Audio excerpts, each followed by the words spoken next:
You are watching The Skeptic's Guide to the Universe, your escape to reality.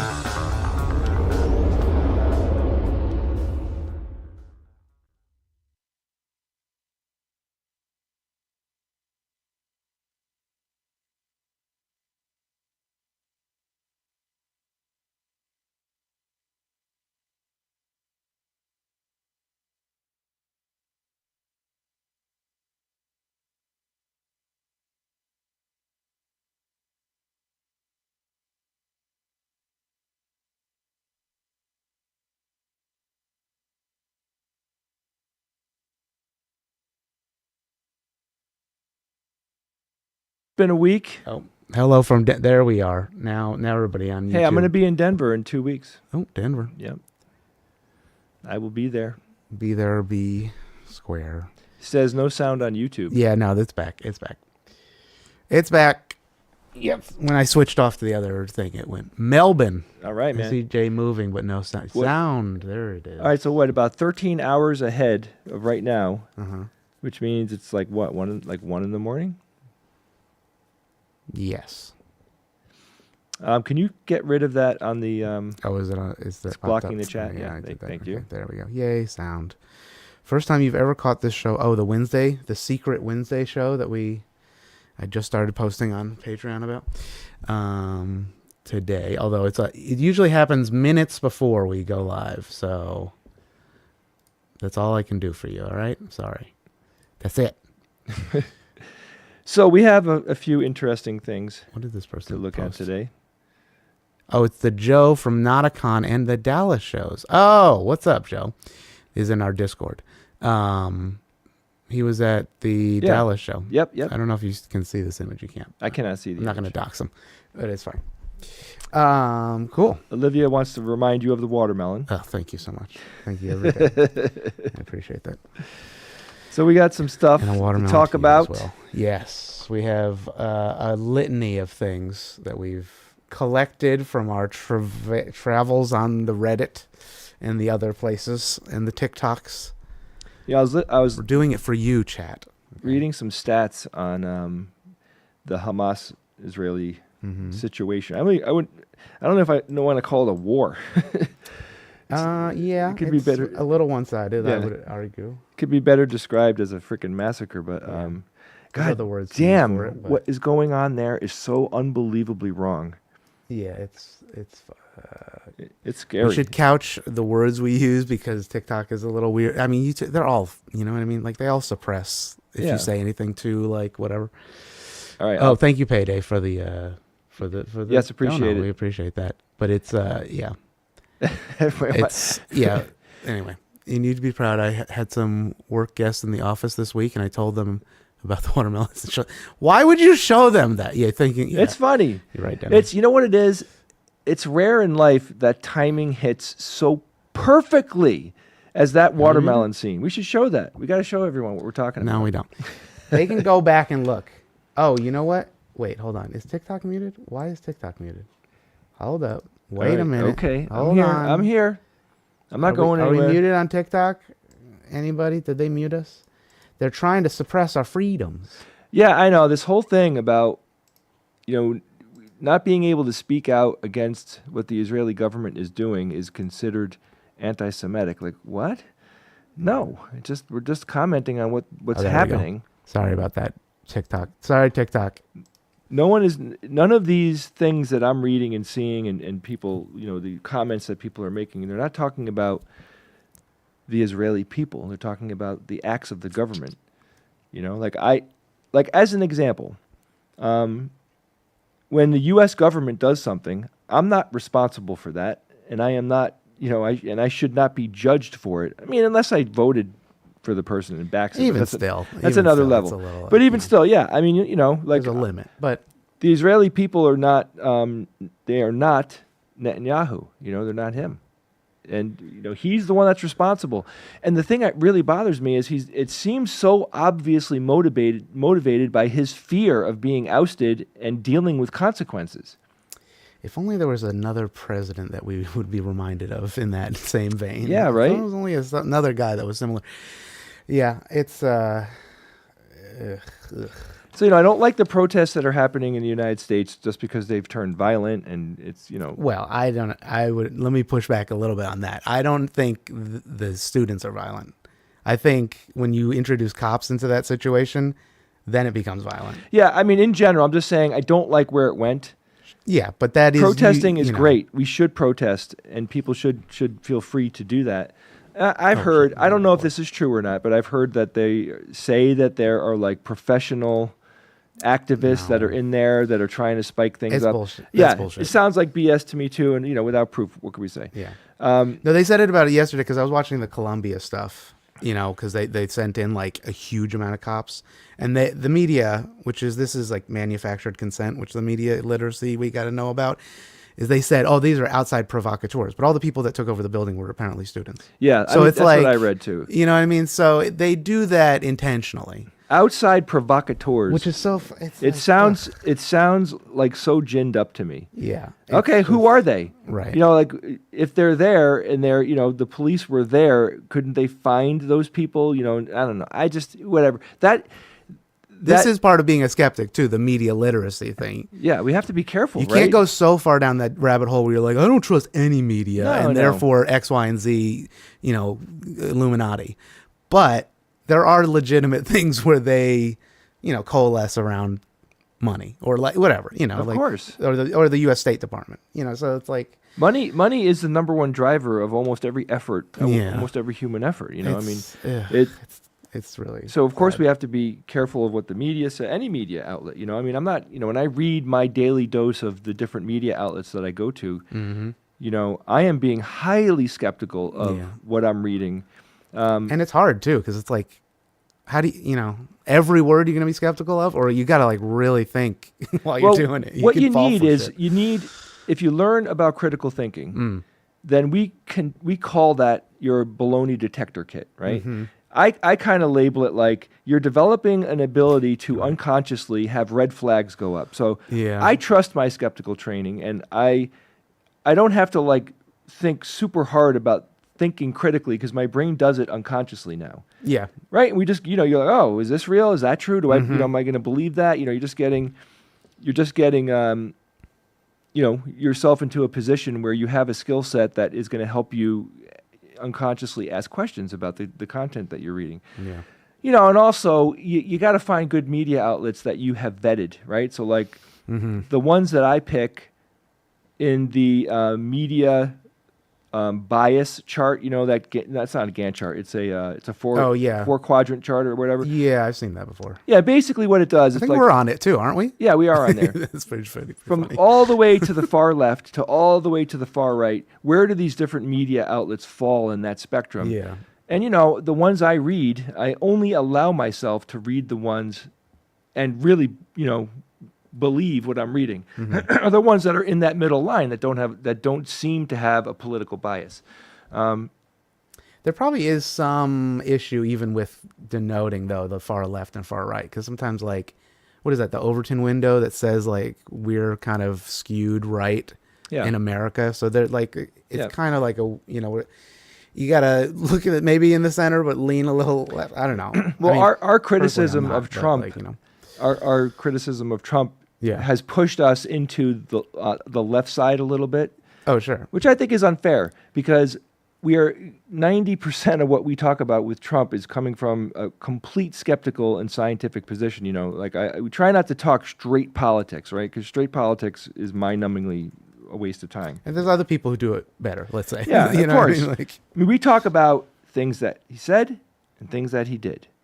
Right? That's the only way to quantify any politician. What are they saying and what have they done? And I think that's a good critical, rule of thumb there. So much other shit is just absolute nonsense. You want to analyze, let's analyze what Netanyahu is doing. Well, what's the best way to do it? What has he been doing since October 7th? Right? What has he been doing since then? That's a good way to get an idea of what the guy's all about. I am so unbelievably fearful of the idea that his true goal here is genocide.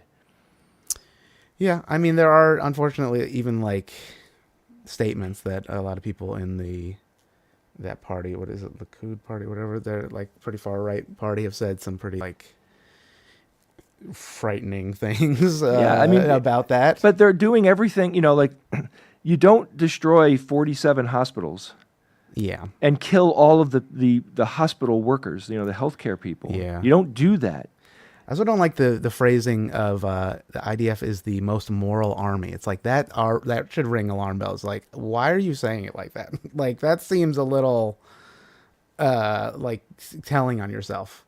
Yeah. You know what I mean? It's like, no, we're the most moral. It's like, No, but I mean, look, it's just there is global rules of engagement. Like we have rules with war. It sounds crazy, but we do, and they're largely humanitarian rules. We want there to be a way of doing that type of activity that minimizes. What are we saying? Like there, 30. I'm just trying to get the stats. 30,000 people. Like 30,000 people were killed. Yeah, over 100,000 were injured and wounded. That's probably the low side. And 60% of those people were women and children.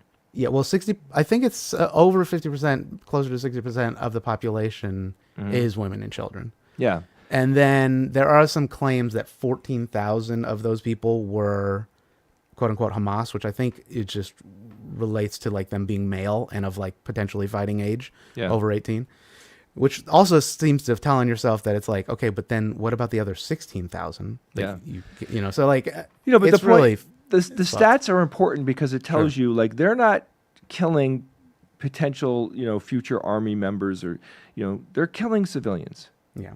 And, why would they be doing that if they didn't want to be doing that? You can't accidentally kill 36,000 people. Now, I mean, to not be a like devil's advocate, but America has done that with a couple big bombs in Japan specifically. Now that's maybe that's what people sometimes bring up. Well, hold on. Somebody said something in the chat. Sloppy Puppy said they didn't destroy 47 hospitals. I was listening to God, who was the senator I was listening to this morning? And he said there were 47 hospitals that were destroyed. Yeah, I think that sometimes comes with the caveat, like, but these are numbers that Hamas is putting out, and it's like, well, but it's also numbers that Israel accepts. Yeah, understood. I mean, but it's a good thing to bring up, right? Because what is the correct number? My order of logic in my head would be. First, I would think, okay, well, how do we know how many hospitals there were before Gaza was attacked, right? Well, governments, track all of that stuff. They know where all the hospitals are and all the army bases are, and they know. So, that number could be a guesstimate. It could be misinformation or disinformation coming from, the other side. I'm not 100% sure, but and if you can show me what the correct number is, I'd be totally happy to read that. And but presumably we all agree it's more than one. Of course, right? Of like course. At this point, but this is where things get sloppy because already. Where are you getting your information from? Where am I getting my information from? Well, how are you we're all kind of getting information that we can't 100%. And wait, 36,000 people are not all civilians. Understood. I understood. I didn't say they were all civilians, but they killed 36,000 people. That's still an incredible amount of people to have been killed since October. So it's just this is not the kind of thing that typically happens with these engagements, right? We're not seeing this much of a humanitarian crisis. I'm also not sure where the front lines are. Where is the front lines where apparently the fighting between Hamas and Israel is taking place, as opposed to them kind of indiscriminately bombing Gaza, and hoping to kill Hamas members.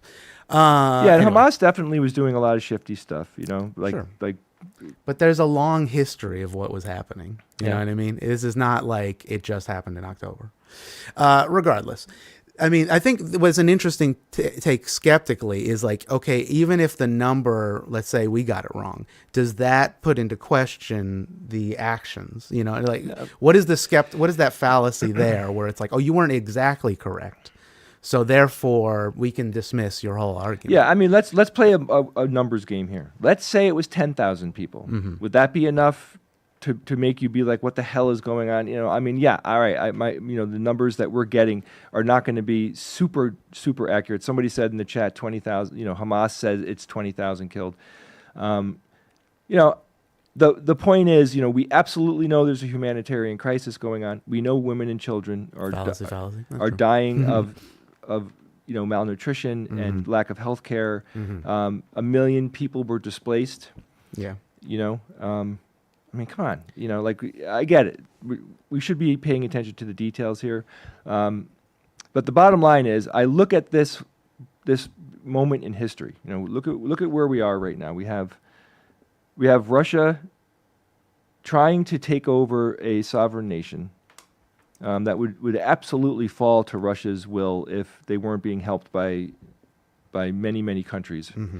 We have what I see as some type of effort to get rid of another nation completely, right? So we have two wars going on where they want to basically end another nation, in essence, right?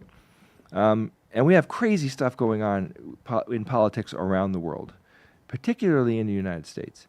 It's not a very stable time to be alive, and it's not easy, I think, for most of us to just completely ignore all the drama and go on living our lives as if none of this is happening, right?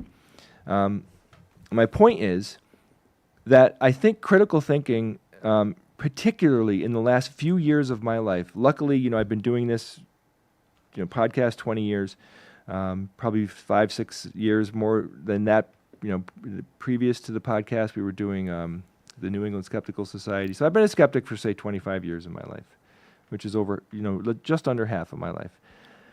I feel like my critical thinking skill set has paid off in a maximal way in the last 3 years, 4 years, whatever, like just the last, maybe since, the 2016 election, we'll say.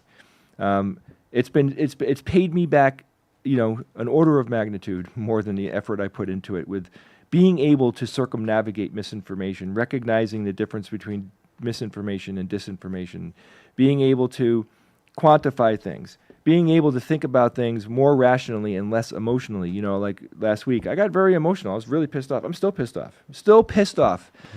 About Joe Rogan and what's his ass? Tucker Carlson, discussing the idea that evolution, has basically been given up on, years ago. Like, what? No. You know what I mean? Like that type of disinformation to me is astounding. Because it seems so in the face of, like, it's so obviously wrong. Right. I mean, but that's, as people who are science enthusiasts and science communicators, and I see that, it's like, talking to a child and having a child question something that seems so obviously, evident, right? I was talking to my 8-year-old about gravity. I have to talk to her about gravity. She doesn't really understand it, and I'm trying to explain it to her. And imagine her telling me, well, I'm not sure that gravity exists. That's like somebody telling me that they don't think evolution exists. Like, if we believe in science, if we use the cell phones and get on the jet airplanes, which is the same science that creates those things, is the science we're using to figure out where human beings came from. If we deny one of those things, so you can't just pick and choose. You gotta like kind of contextually look at what's happening. I just was on an airplane, and I was up 35,000 feet, and my critical skills helped me. I used to be a very fearful flyer, and I'm not so much that anymore. And I think part of it is because my critical thinking skills have gotten me to the point where I can actually have statistics influence my feelings. Mm-hmm. Statistically, on that airplane, I knew that nothing was going to happen to me. Right. But, I'm not flying. I'm not seeing out the front window. I'm not in control of anything. I am literally just locked in the back. Mm-hmm. And whatever happens to me is going to happen to me, and I have no control. Like, when you think you're in a car, you're safer, but you're not. And that's funny, isn't it? Like, you think, man, get out of that airplane. I get in the car, and then I had to drive 2.5 hours to get home from the airport. And I was so relaxed in that car, way more relaxed than I was on the airplane, partly because of how freaking uncomfortable airplanes are. But why was I more comfortable in the car than being in the airplane? Largely due to the fact that airplane flight is scary. But statistically, it shouldn't be. You know what I mean? You get what I'm saying here? Yeah. We are so influenced by our emotions, sometimes, well, critical thinking can help you, like Dianetics, it'll help you, it'll help you. Yeah. No, but the point is, like, critical thinking can actually help you deal with mental health issues, like it gives you an intellectual backbone that you can talk to yourself with. And I've used it my whole adult life, and it's helped me amazingly well. Let's read some of the comments in here. Yeah.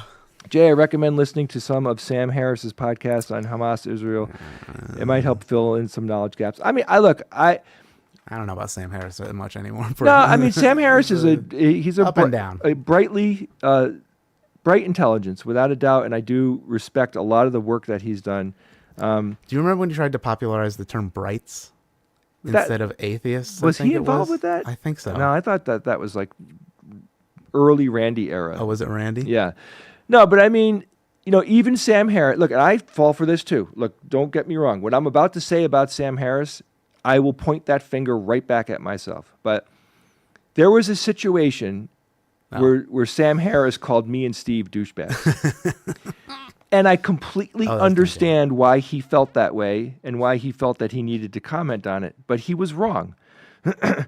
So even like someone as intelligent as Sam Harris, who arguably has better analytical skills than I do. Excuse me, I'm dealing with a minor cold here. He heard something and it was wrong, and he reacted to it. It happens to all of us. But being on the side where I absolutely knew what the truth was, because I was part of the drama. I was part of behind the scenes. Why did he call us douchebags? I was a part of it. So I knew actually what took place firsthand, right there in the front seat. So we are all susceptible to misinformation and disinformation, and we can be susceptible. And super smart people fall prey to it all the time. Yeah. Oh yeah, Rip Dan Dennett. He was one of the 4 horsemen of the apocalypse, or the New Atheism rather. Yeah. Yeah, he just died of something. I looked it up and now I can't remember. Boy, we interviewed him. Dan Dennett? Yeah, oh, yeah, at TAM. Oh, yeah. I don't remember, probably TAM 10, about TAM 10. I've met a lot of people doing this podcast, and there are, every once in a while, like we interview someone and we get I have a standout emotional reaction. Dan Dennett was so unbelievably intelligent. He was so smart and so educated and such a deep thinker that 2 things happened. I heard him talking to Steve, and they were talking like, on a like a professional neurological level, and I couldn't understand what they were saying. Oh, nice, Hudson. PM Hudson. And he could not understand me because, look, I've never claimed to be a brightly burning intellectual torch over here. I'm educated. And I have intellectual pursuits. I'm a science communicator. But, in the room with a guy like Dan Dennett, I just don't know enough to parlay with this guy in a way where he's not going to be like, what the hell is this guy?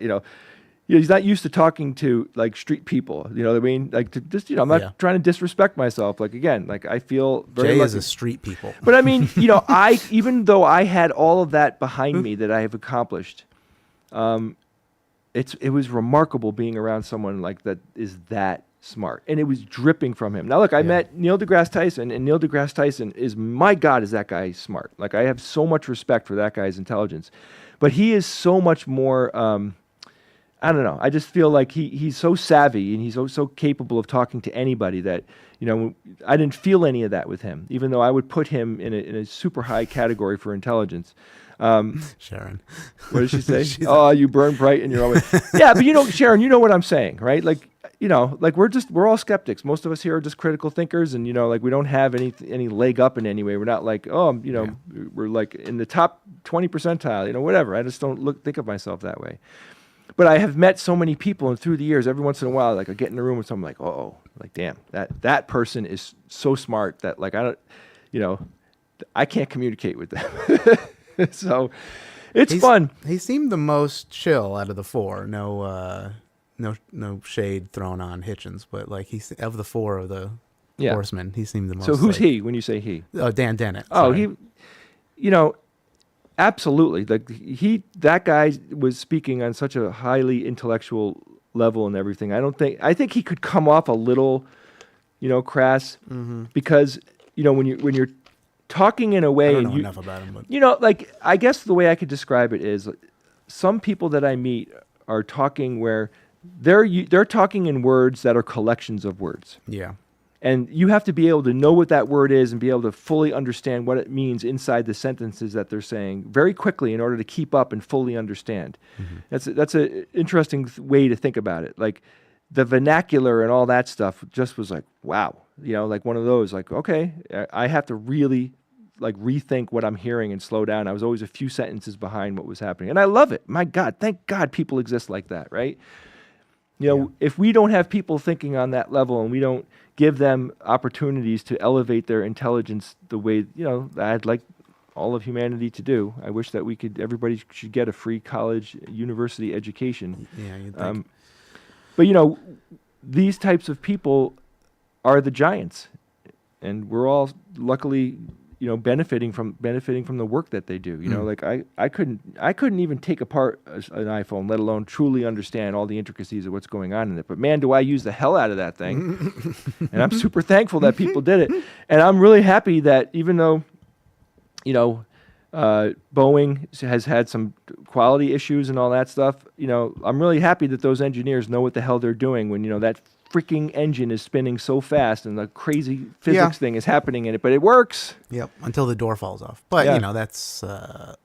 Yeah, somebody said they're carrying civilization. I agree. I mean, the pyramid, I've talked about this before, but let's use the pyramid idea in this way, right? Instead of saying, like, the experts in a field are at the top of the pyramid, let's say that the super intellectuals and the overachievers and the people that, like, can do phenomenal amounts of really intense work in whatever their field is. Like, just kind of generalize the pyramid to that upper echelon of people who are creating, the scientists and the, super skilled artists and philosophers and, all of that upper echelon. Like, it trickles down for all of us, and we get to use and view and benefit from all of that. And, I want to be humble here. Like, what is our contribution? My contribution is to help the friends and family that I have. Like, and I know I have a podcast that a lot of people listen to, and I feel like I've helped a lot of people understand critical thinking. But, but in my heart, my life's work is basically being a good person to my kids, being there for them 100%, being there for the people that I love and trying to help, people when they come to me and ask for help. It could be lots of different people that I know them, I don't know them. I've had lots of circumstances. I just try to be a good person, but I am consuming all of that incredible work that all these other people have done and are doing. Like, artificial intelligence is an interesting one to think about. Like, we have this new technology, right? We've heard it. We knew it was kind of coming and had some ideas of what it was going to be like, but now it's here and we're seeing the beginning of it. And it's doing some freaking remarkable stuff. And, imagine if, within the next 10 years, say, they take a bunch of different discrete large language models like, ChatGPT that, train it on this. And then you take another one that's, better at math and you train it on this. And then you hook all these together. And we start asking really difficult questions. And it starts pumping out incredible amounts of, like a million hours of human-based research, right? How much research can be done if educated people do 1 million hours worth, and this thing churns that out in an hour? Think about the benefits that we're going to have from that.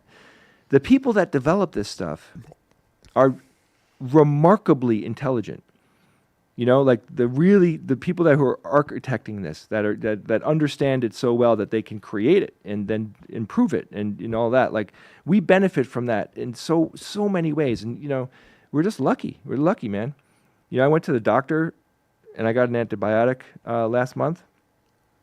I'm driving home and going to the pharmacy and I'm like, this whole system is here for me. I go to the doctor, tells me what's up, go to the pharmacy, pick up these medications, and it miraculously got rid of something that could have killed me. I don't know. It could have. Like we all benefit from these things and we take them as granted. And I think having appreciation is a very healthy thing to have. Yeah. Right, Ian? Mm-hmm. Nothing is more obscene to me. I guess like dealing with narcissists, right? Like they don't have appreciation in their minds. And I feel it. I can feel it when they talk, and it's terrible. It's terrible.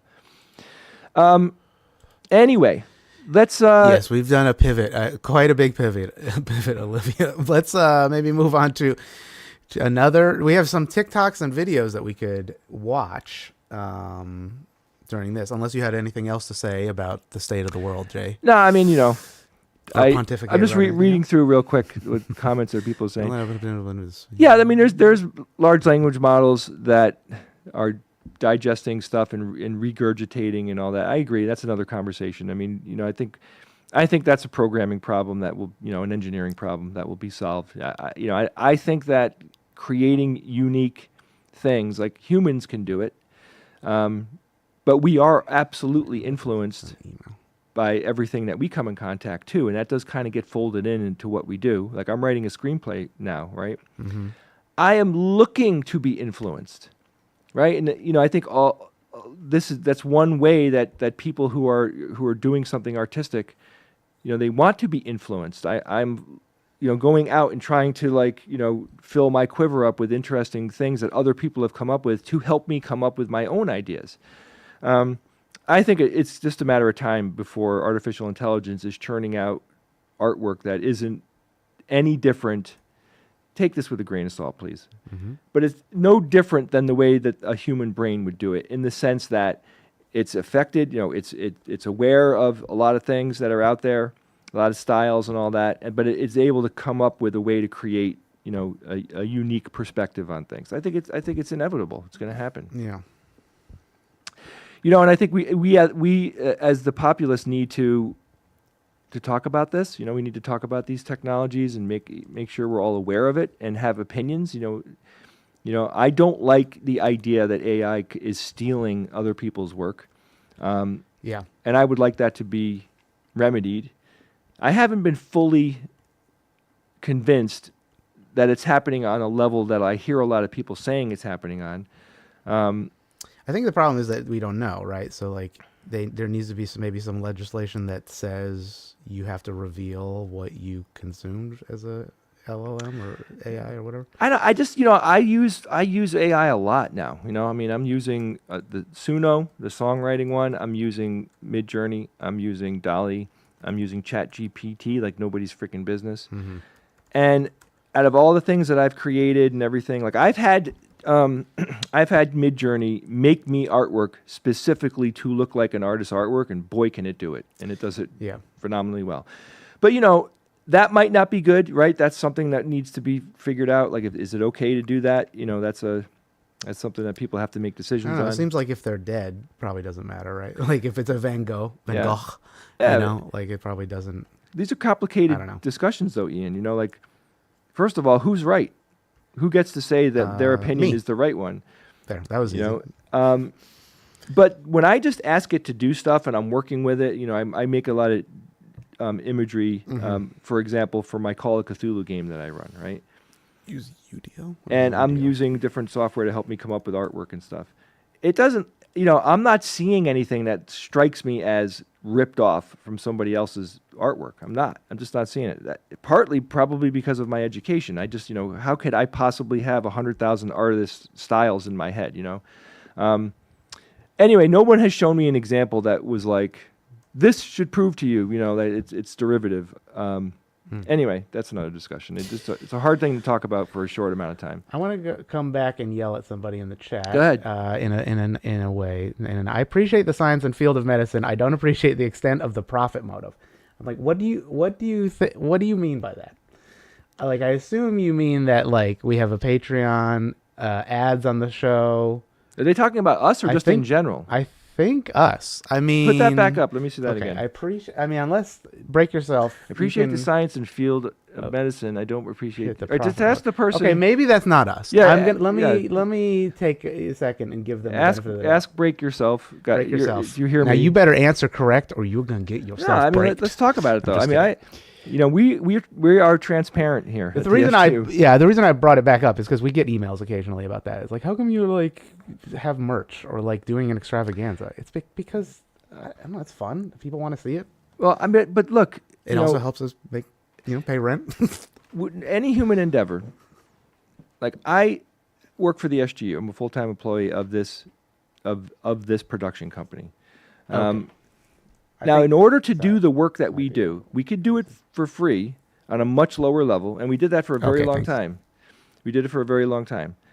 But and this goes, what I'm about to say goes for the field of medicine and everything. Yeah, but I might be too sensitive to it, so sorry. No, but We got it. believe me, we get hammered all the time about this. That's why. But the point is, like, you know, if I were able to make this company make enough money to support me as a full-time employee, and hopefully, you know, in the future we can get more full-time employees. You know, we're paying Ian a lot of time for his work that he does for us every week. It costs money, you know, and you can't expect people to work for free, even though what the type of work that they're doing is supposedly benefiting other people. Like medicine is 100% to the benefit of other people, right? The idea of it. You know, Steve is a neurologist, and, you know, don't we want to pay neurologists a lot of money to attract the most intelligent people to get into these positions? You know, like why is it okay for a CEO that works for a bike rack company to make, you know, $5 million a year? Why is that perfectly okay? Yeah. But someone who's doing something that's doing something where people benefit from their work in a more meaningful way, why is that dirty? It's not. It's just not. I would love to quadruple my income. I would love to. Why wouldn't I? I'm a human being. I want to go on more vacations, and I want to buy things for my kids I can't afford. Quadruple everyone's income. Boom. There. Yeah, but you know what I mean? Like, I just don't think it doesn't make it dirty. Like, monetizing things today is like, I mean, Ian, we lived through, and we weren't working together at the time, but in the beginning, when monetizing seemed a little dirty. Yeah. You know, I was trying to convince Steve. I'm like, Steve, we need money. You know, we need money to do this stuff. You know, like, we can't make incredible things happen on no money. Like, we did the base podcast for so freaking long, and finally I came up with a membership that we had, you know, home built, and then we started much later in the podcast, to put ads on the show. You know, that all that did was allow us to hire a full-time employee and hire, you know, Ian as a part-time employee, and look at all the stuff that we're doing now, you know. So anyway, you know, that whole idea, like, it's perfectly okay, in my opinion, for these endeavors to pay people well. You know, if there was a Carl Sagan alive today, I would want that guy making $10 million a year to do what he's doing. I would, of course, why wouldn't I? Sure, Neil deGrasse Tyson makes a shitload of money. Go for it, man. I'm all for it. I'm all for it. Why shouldn't he live a happy life? Yeah. Just because he's smart and he's educating people doesn't mean he has to, like, not make money. Now, I think what the person wrote about, what they meant, was they don't like how money drives particular, you know, like, money dictates what they research. Yeah. And money corrupts, and you have pharmaceutical companies that do horrible things and all that stuff. And that's all true. It's all true. It's all built in, because it's human beings, you know, like, freaking a lot of people are selfish and greedy out there, you know. That company that was putting out the painkiller, that, you know, so many people screwed their lives up from, like, help me, Sacklers, right? The Sacklers. Oh yeah, the Sackler. Yep.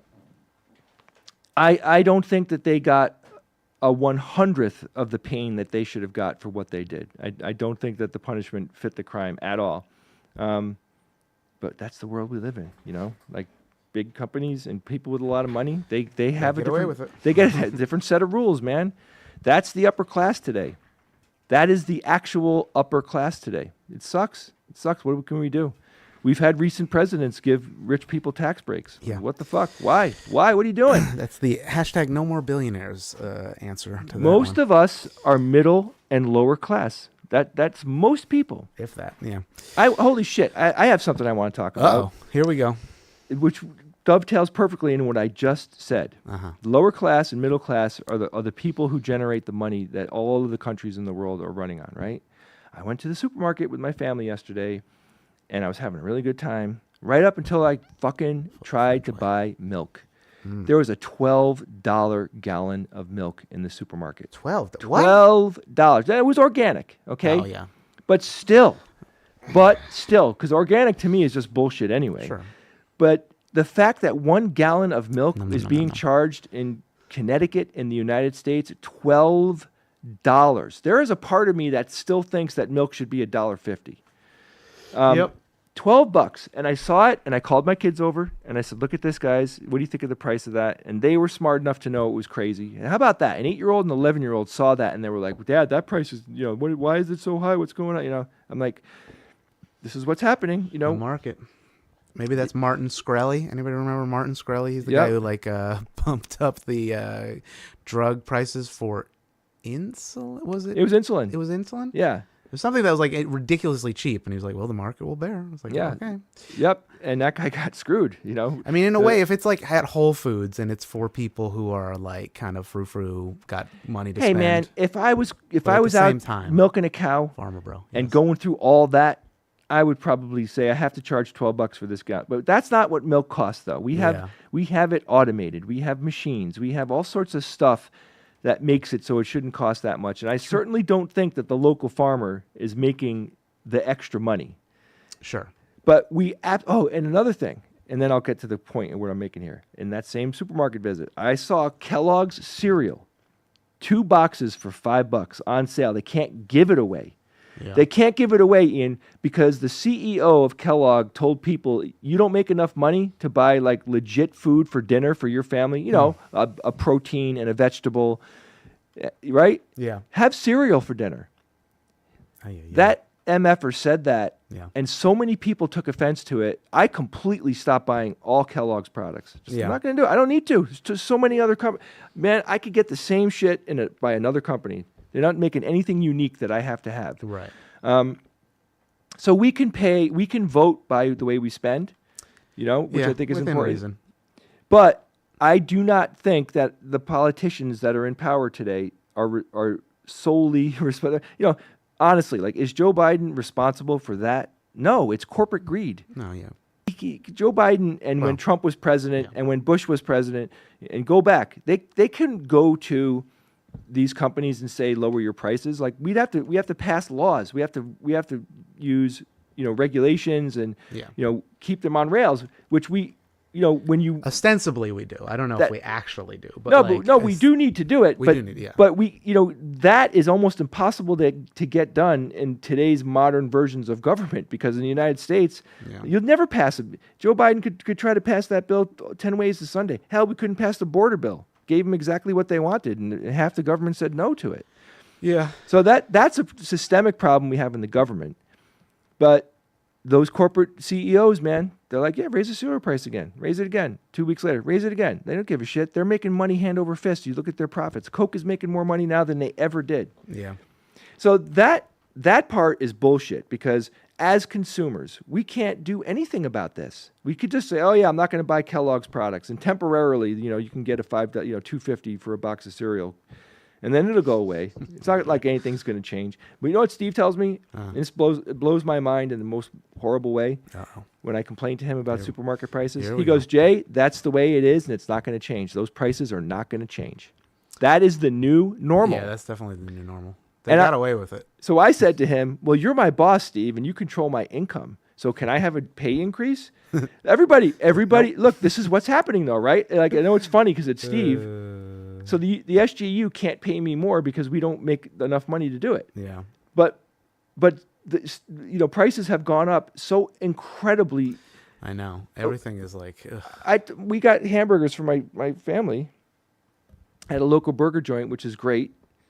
And 4 hamburgers, 4 fries, 2 milkshakes, and onion rings, $75.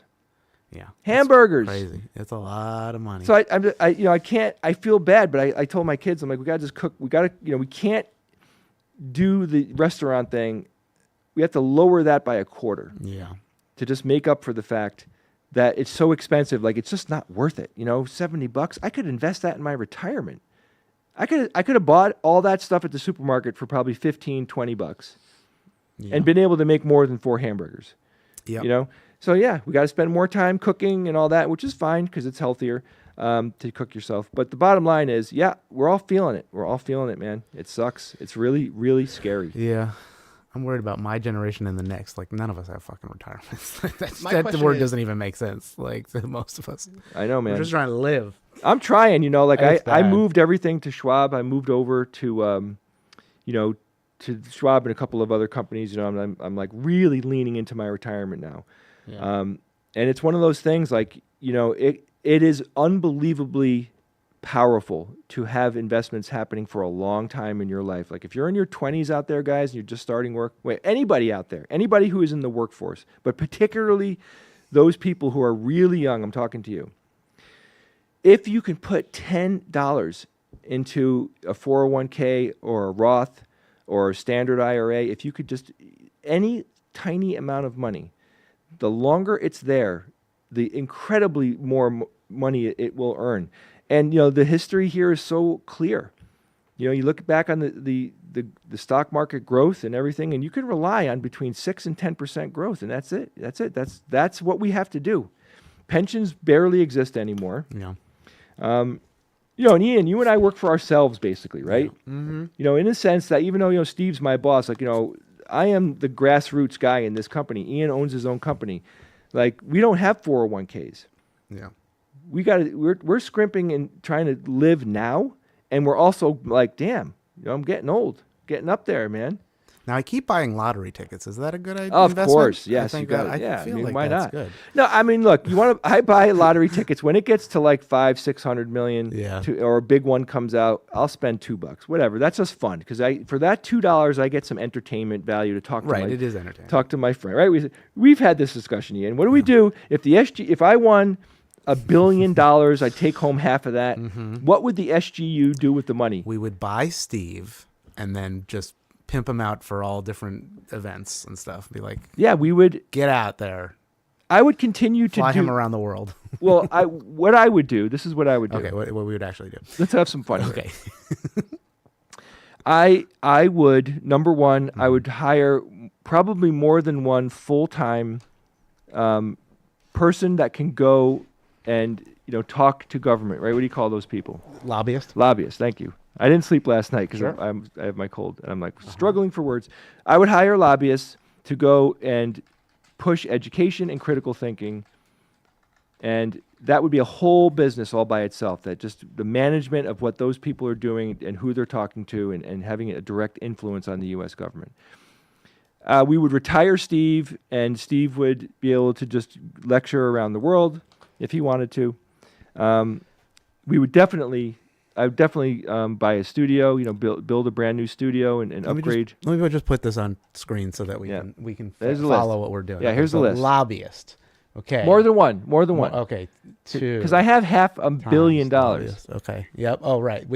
So we have 500 million. Million. Right? If you have 500 million and you invest it, okay, you would be making more money than you would know what to do with without touching the principal. So then what else? What do we hire Steve? Hire Steve. Retire. We would retire Steve. Wait. Right? Hold on. Somebody said at least use Notepad. This is part of the fun. Shut up. This is watermelon right here. Nobody asked you, chat. There's like 5 T's in that word. It's fine. We're really retiring him from a lot of things. Build a new studio. Okay, studio. Just write studio. Oh, okay, fine. I was thinking that, but I would. Studio. I would start a scholarship program. Ooh, scholarship. To get people into STEM that couldn't afford it. When we're not thinking the budget. How much budget are we putting for each of these? Like 2 times lobbyist. How much is a lobbyist? I mean, they probably cost hundreds of thousands a year. If we're going to do 2 of them, it's probably $100K. Let's just say it's $1 million budget a year to manage the whole thing. Because you probably got to do, Yep. wine and dine, right? You got to wine and dine these. I'd give Steve $1 million a year, say. Okay, $1 million a year. Well, so also we got to think investments because, if we do an investment, we could probably be making money, because it's $1 million a year. He's only going to live 500 years. So, how long is that going to last? Studio. I mean, $1 million for a studio is pretty wild. Well, that would be too much, though. Did we win $1 billion and then we that's take home. 500 million is take. Okay, that's after cash. They take all your money away. Cash. While we're doing this, somebody out there, please calculate how much interest 500 million could make a year, so we know what our working capital is. Please do it, chat. Absolutely, I would let anybody any friend or family member that wants to sign up for cryonics. Yeah. It's actually cryonics and not cryogenics. Oh, that's right. Cryogenics is Unless they're talking about cryogenics. right. Then it's the There's- talking about. yeah. Right. It's the study of, or I don't know. So we'd have the studio. Well, how much is a studio? Now, my father famously said, if you want to make $1 million in the industry, music, you have to start with $5 million. Or if you want to have $1 million, you have to start with $5 million. Well, what would our intent for the studio be? I mean, you continue to do what we do, have different setups. Sure, yeah, multi-setups, multi-streaming capabilities, maybe having events, bigger events. I think 500,000 a year would be remarkably high. 500K. I mean, like, the studio that we have now is good. It just needs to be bigger. All right. It doesn't really need to be bigger, but it could be bigger. Scholarships, I would want millions put into that. Okay, so like 10 million maybe? Yeah, I would want a lot of people to be going to college. Okay. Then legibility classes, I don't know if I need that. Maybe $100 for that. I mean, I really like somebody said, like as far as free education goes, TV show? How incredible would it be if any kid on the planet could get a free education in critical thinking online?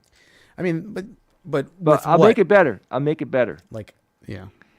I would want to encourage kids on such a profound level to learn critical thinking skills that I would want them to earn money when they're in those classes. Sure. Now, I know that sounds crazy. No, that's great. And I know I'm making it up right now, but it's a cool idea. There are countries that pay kids to go to But college. if they get through the classes and they pass the test, 100% green. right? Then basically everything that's in our first book, they digest that 100% information and they pass a test. Then I would like to give them $1,000. Okay. So how many students are we thinking? I mean, that could be thousands of students. Yeah, thousands like spend millions on that. So I mean, is that part of the scholarship program, or is No, that a that's separate that's education? different. So That's it's different. education. Now, is this an accredited university that we're trying to No, get it would be something that we produce. It's something we produce. So Yeah. I mean, it's it could be a class, but we pay them to take To complete it. To complete it. Right. And also, like if educators want it, same thing. Educators. 1K times, I don't know. We have a limit of 10,000 students or something like that. I mean, that's only To start. that's like however many million. Someone said, 10 million. Grim Zadi said it's about 50 million a year. We are not even close to 50 million We a haven't year. 50 million with Not this. even close. Yeah. And that's not touching the principal. So you get 50 million. I mean, God, how much time do you want to spend on this? Build the studio 100% green. I thought you meant green screen, not like green energy. But okay. Yeah, okay. It could be 100% green energy. Then I would personally, right? This is all like, Uh-huh. stuff that I would want to do for SGU, and like expand what the SGU does into this stuff, which I think this stuff here is like the holy grail stuff. I mean, we could hire more people too. We're probably going to need to hire more. Yeah, we'd have a crew of people for sure. Yeah, hire techs, people that are working on content, just like getting us like the stuff that we do when it comes to like sourcing material, inviting guests. I should just say hire people. Yeah, I mean that could be easily. We need like another 5 people, maybe. Yeah. And max, that could be like $1 million. Yeah, like at least let's say they get a fat paycheck. Let's say 200K. I mean, that's probably over what we would, but let's just say give them 200K per. So that's $1 million. I'm not making that. That's a lot of money, man. Good. I'm not even close to Well, that. you're getting a raise. Okay, J Meatball Factory? Well, okay, I was going to say fund, but okay, yeah, like Meatball Factory. I mean, we got to at least put $20 into it. Yeah, $20. $20. Yeah, that's good. So it's $20. That's about a meal. Yeah, that's right. It's expensive to make meatballs today. It man. is actually. Yeah, it's crazy. You know what I mean? So now look. So the real stuff on this list, though. Uh-huh.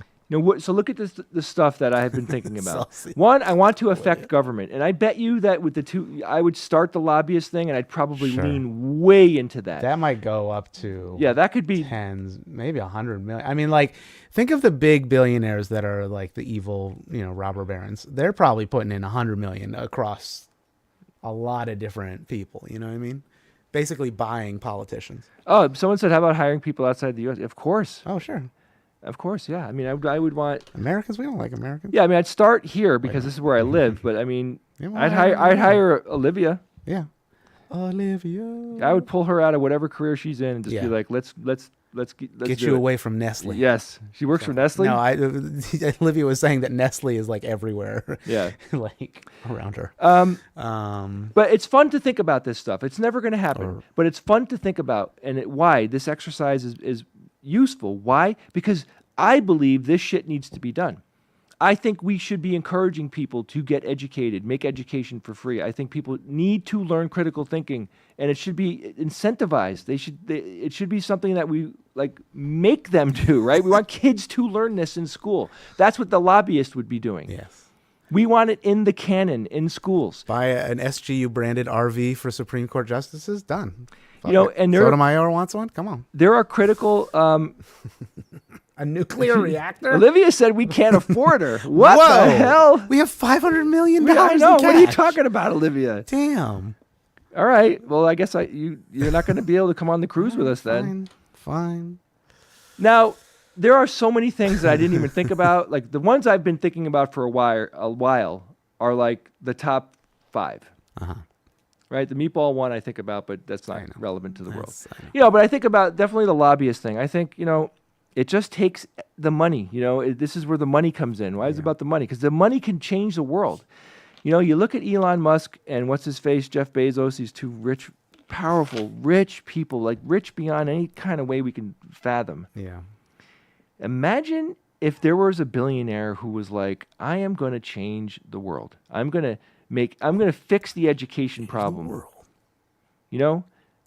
Well, how are these people not doing that? This is getting a little, Marxist-Leninist, but it's labor billionaires are few and far between. I think Taylor Swift might be a labor billionaire. Some, maybe Jay-Z, Beyonce, they are probably labor billionaires. A lot of billionaires that exist kind of do it through the exploitation of their underlings. I'd hire Sharon, by the way, just so she knows. You're hired. Consider yourself hired. Mm-hmm. Yeah, you're right. I just don't like it. I don't like if there was a whole bunch of billionaires that like worked in coordination with each other to do amazing things. We got Bill Gates and his wife that have done amazing things with their money. Like, look at the stuff that they've done. Yeah, that's what I'm talking about. Being a philanthropist and having the joy of fixing horrible problems for people and giving people opportunities that they don't have to elevate humanity in all sorts of different ways. Of course, I'd focus on critical thinking because that's what I know really well. Yeah. But wouldn't you want to buy like MySpace or something and just bring that back and have your own social media platform that you could espouse your own? Okay. No, I'm so turned off by social media that I would want to get away from it. I know.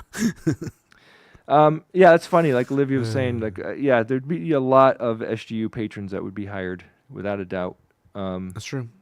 Or funded at least. Yeah. And not even necessarily full time, but like, what do they want? And then it'd be fun. We would take the SGU patrons, we take all the money that we earn from them, and we would have a meeting, a town meeting, and say, what do we want to use this money for? Wouldn't that be freaking awesome? Oh my God. What do you guys want to do with this money that we're generating here? We know the SGU no longer needs it, but keep it. Please still give the money, and let's pick things that we want to do to change the world. A slush fund for good. Holy shit, Ian. Yes. I know. Why don't we do something like that? Well, all we got to do is have everyone in the chat buy lottery tickets and agree to give $500 million of it to us. Why don't we do that? Why don't we see? This is something for you and I to talk about. Oh yeah, it might be possible. Yeah, it would be great to reach outside of the skeptical community. Just to get people to buy into something where we want to hire lobbyists. Let's do it. We need to. We have to figure out how much money we would need to make that happen. Yeah.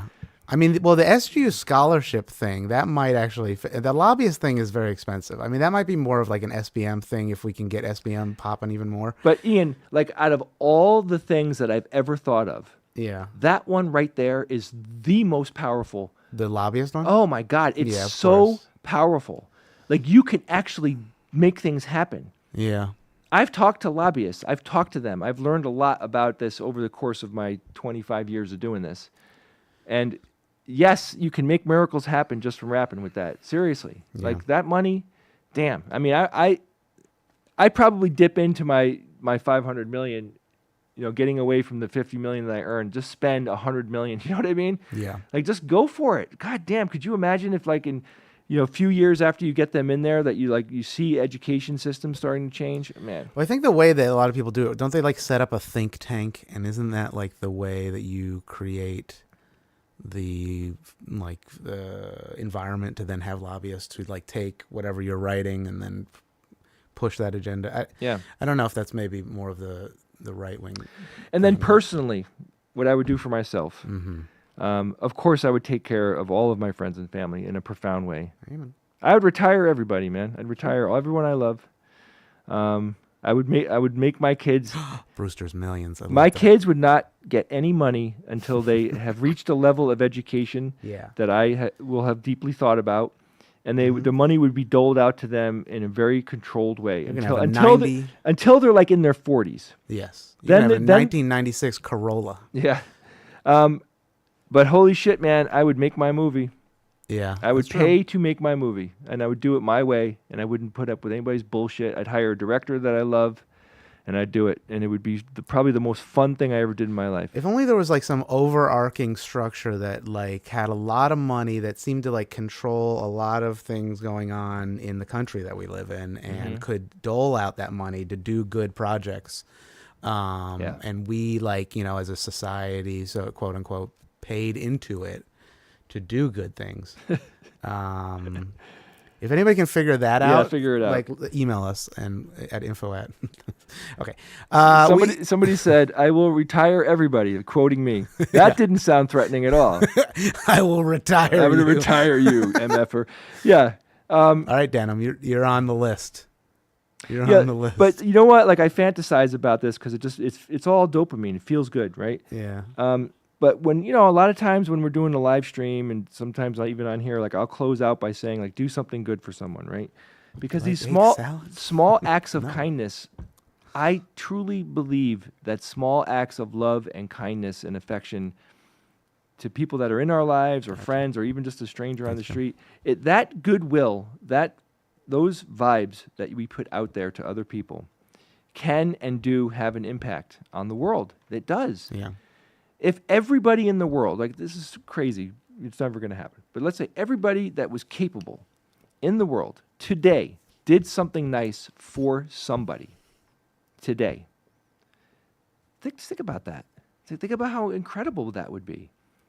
And it's just a bunch of small things. Just something to make someone smile, something to help someone out with, I just think it's so easy. It's like saying thank you and please. It's so easy. Yeah. And I do it all the time. I stop myself and I'm like, what can I do for my wife just to make something easier for her today? Quick, whatever, and it's a way that I show her that I love her and it makes her feel good. And she knows that I'm doing it for her, I just feel like these are free things that we get to do for people in life. It doesn't cost us anything but a tiny bit of our time. How much time did you waste today on TikTok? I wasted a half an hour on TikTok today trying to find something for us to talk about today. I don't want to admit how much I'm on my phone. Yeah. I mean, it's just a terrible waste of time. We could just turn some of that time into acts of kindness. I mean, if we're so lost in these devices, man. Somebody said something that I want to bring up just because it sang to me in my head. Have you ever asked Bill Gates for investment? I know he puts a lot of money into educational media outlets. I know we've talked about looking for grant writers, and if there's anybody in the audience or who's listening to this after the fact who is potentially a grant writer, there's a lot of stuff that we've talked about, like for SBM or for the SGU, and we're just like that's a little outside of our depth of knowledge. So like if you know anybody or are somebody who does that, Olivia, you calling me out? Yeah.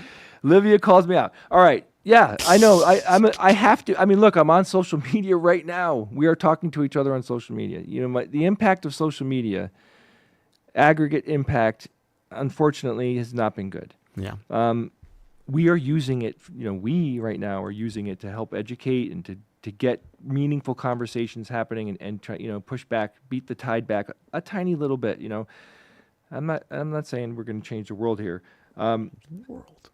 But, unfortunately, it's a devil we know and a devil that we have to work with. Like if I'm a science communicator, I have to be on social media. Like I'm not getting asked to speak around the world in front of tens of millions of people. Like my reach is here. And it is a job. I mean, I see a lot of, like, sure, I find some fun stuff on TikTok and I'll send it to Ian. And sometimes we'll have a laugh.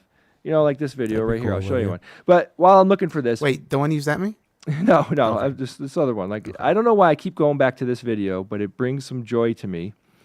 But the point is, you know, we got to work with the materials that we have in the venues that life presents to us. You know, like I can't do it any other way. I have to work with what I got. This freaking video, I have laughed so many times watching this video. I think it's brilliant. Work with what you got. And if I owned this dog, I would probably. Oh God, I know which video. I would probably lose my mind. But check this out. Just listen to this. And also, yes, Olivia. Can you hit us wait? up. Can you put this on, Ian? Just text me. All Text right, it to let me see me. if I can forward it to you. Or send it to the. Oh, I already know what it is. I knew it was gonna be that. I think people who know. I know, but No. goddamn, you know, I love What's the impetus for Who's That Noisy? when TikTok first came Or out. was that noisy? The collab idea in TikTok was amazing. The idea that people would take a weird video and then they'd add their own twist to it and add on to it, and then you get like 10 people deep and they do crazy my stuff. God. That was just fun. I really liked that part of TikTok. Today it's largely garbage. I mean, you guys know it. Yeah, Think we about how show much. it to you every week. All right, show this video. Okay. This video is exactly what I first fell in love with the internet for.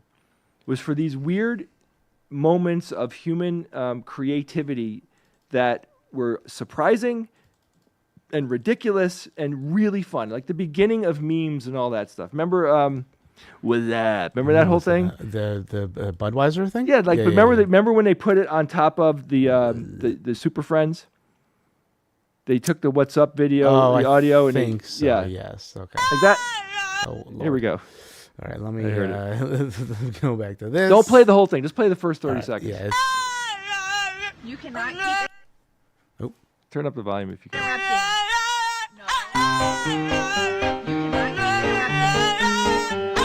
Mr. Quiet's the dog. having a conversation.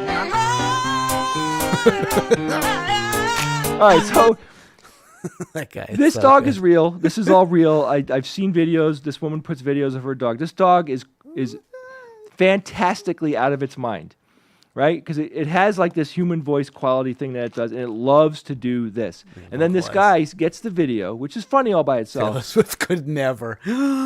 Olivia, you better hide your name. And puts music over it in a perfect way. Like the dog is singing a freaking melody. Like you realize the dog is somehow doing, you know, inside of a song in its head. I don't know, just crazy. It's just awesome. It's Yeah. so funny. And what's funny is, you know, I'm an old guy. Kiffness. Yeah, I think Jay's seen Kiffness before. He's the other guy that does a lot of stuff like that. I don't know if I have. Okay. But when I find something that makes me laugh and I show my kids and they laugh, to me Yeah. that's magic. Yeah, it's gold. That is gold, you know. That's gold.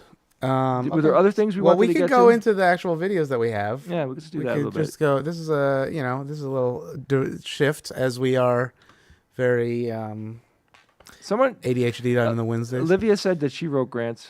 What are you I doing? know, yeah. How are you hiding these skills? I know. Just Olivia, email me. anybody Email hiding skills? We need. Oh, we should have a talent show. Olivia. You have SGU my members. email. Email me. That's right. Let's have a discussion about this. But she is overseas, so that we would have to. But there might be somebody. all right, Ian, start this at about a minute. Okay. Steve is on his way. He's still doing. I forget what he called it, but he has like the thing where he has to be at the hospital longer. Last week and this week. I can't stay super late today because I got. So crazy he stuff. may or may not join us. He has consult service. I think that's what it is. Play it, and I'll tell you if we were at the right spot. Okay. But still, Yeah, I guess what I'm asking is, This is since good. as we kind of make God almost go away in this, as he through these demotions, and I don't mean he, because who knows what God is, but still saying it makes it sort Right. of icky, doesn't it? yeah, it's tough. We like it to be a he, yeah. don't we? Yeah, we've been trained to think of it as a he. It's talking about God. It seems that through the ages, we have humans have created a mythological framework that has often involves some kind of higher spiritual powers. And as Every human culture has done that. as that goes away, as we know more and more that, and it seems harder and harder to prove that anything might exist like that, where does that leave us? On our own. So pause it right there real quick. Carl Sagan was so remarkable at being able to stir on the spot. something with Yeah. a few words, you know? Yeah. So they're talking about like this general question of God, does God exist? And I've been thinking a lot about it lately because I was listening to this other guy on TikTok who will have discussions with people who believe in God, and he's just using logic and critical thinking to get to, you know, some truth, you know, and of course true believers are hard to convince otherwise. But the point is, I had some revelations recently about the idea of believing in a God, and I think it's pretty basic. It's totally fine if anybody, if people want to believe in God and it gives them some comfort, you know, of course, you know, we don't want those beliefs to ever counter science information and all that. Mm-hmm. Life is hard. There's a lot of people with mental health issues out there by circumstance, not born, but, you know, they have bad lives, you know, COVID, all that. Like, anything that dulls the edge a little bit, you know, I'm okay with it, you know, but I also think that, you know, being able to face the idea that we aren't guaranteed an afterlife and that this life, as we understand it, right, we have no memories of life before we were born, and we have never seen any proof of an afterlife, right? It's very likely that there is no afterlife, and I think it's important for people to get that thought in their head so they can evaluate the way that they spend time to understand it in a way. You know, life isn't about, in my opinion, life isn't, you know, about just not worrying about anything and moving on to the next thing. You know, Zen Buddhists want you to live in the moment, and I think truly living in the moment means that you have prepared your mind to really be able to do that. And for me, let me just talk about for me. For me, I have had to come to grips, and I will continue to do this for the rest of my life, but with my mortality, I've had to acknowledge it. I've had to take it for face value, right? If there's a God, great. If I'm allowed to go into whatever heaven there is, fantastic. But it doesn't seem like there is one. And what it's been doing to me over the past year is it's been helping me analyze the way I spend time, and it's been helping me establish goals and milestones and events that I want to have happen in my life to bring more meaning into my life, right? And having $500 million, of course. But it's, you know, I find that without that acknowledgement, it's really easy to just take things for granted and to, you know, not analyze, am I spending my time wisely? So one thing that I did last November was I decided that I'm going to take some of my free time. This is video game playing, you know, internet searching and, you know, going down rabbit holes and all that, which I've largely find to be now mostly a complete waste of time. And I said, I am going to do something with that time.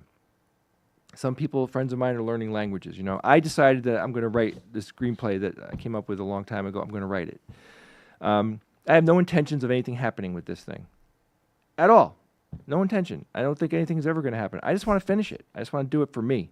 And what I have found is, like, me spending my time doing these other things that have a higher value quotient to me emotionally have been bringing me happiness where I wasn't gaining happiness doing the other stuff. Does that make sense to you, Ian? Yeah, I could say that. Sure. You know, like, you know, you and I work hard. We're just working day and night, lots of stuff. Mm-hmm. You know, shifting gears a lot, and it's chaotic. And then, you know, Ian and I are the kind of people that we're kind of always working, you know, like we're never shutting it off and being like, I got to stop work. You know, I could call Ian at like 9 o'clock at night and get him on a computer, you know, like, and he'll do it in a second, you know? And I just think, you know, it's a good exercise to evaluate that, to think about the way that we spend time, because it's easy to pick up your phone and start scrolling. It takes more effort to go and do something. But I think that effort, it's like going to the gym. Once you get into it, there's a payoff that you didn't realize that's hidden there. Yeah. And what are we doing? I mean, really, are we all going to just spend 30 hours a week on our fucking phones? Are we really going to do that? Are we going to let those devices do that to us? You know, lying on the couch, like all scrunched over, you know, your head's just up. Your head's the only thing that's up, right? And you got the phone in front of you. Like, talk about so obviously something being unhealthy physically, mentally. You know, Yeah. time is the most valuable commodity in human existence, and we spend it unwisely. So think about that, right? Let's do this. You guys think about that. Maybe next week, when we get back in the chat, we'll talk about this again. Can you come up with something that you've wanted to do or that has meaning to you that you haven't done yet?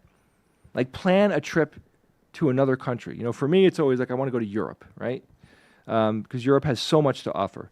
Come up with an activity or something and a goal that you haven't established yet, and try to replace some of your screen time to make that goal happen. And we'll do it together. We'll talk about it. You guys can throw your ideas at me. And then maybe over time, you know, we could keep track of it a little bit and see how things, you know, like I had this goal during the pandemic where I wanted to build a stone wall. I wanted to learn how to bake bread my whole life, and I always wanted to build a stone wall my whole life. I don't know why. I tried to do the stone wall, and it gave me carpal tunnel, so I stopped. I had to literally get surgery because I started building a stone wall. Yeah, thank you, Olivia. Thank Please you. do that. We need everyone to help. Put that on. Actually, put that out there. Finish reviewing SGU episodes for the 1000th anniversary. If you don't know, and especially if you're a patron, there is a Google Sheet with all of the close to 1,000 episodes that you can go in, choose the episode you want to listen to for us, and then mark off any of the important or funny moments and just give us a timestamp if you want to help us with that. So we can then showcase that for our 1000th episode, which is happening in Chicago, Illinois, right before Put the link up. DNC. Put the link up for them. We're opening this up to everyone here. We're doing it for everyone? Okay. Yeah, we got to. There's so much work to be done. Yeah. Normal, a guy on here, Normal Asylum, said, it's helpful to remember to get some personal fulfillment from time to time instead of perpetually working for future things that may not always work out. Yeah, that is helping you live in the moment. It's just living in the moment in a higher quality.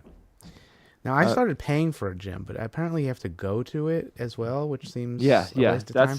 So I should rethink that. Dr. Novella has entered the room.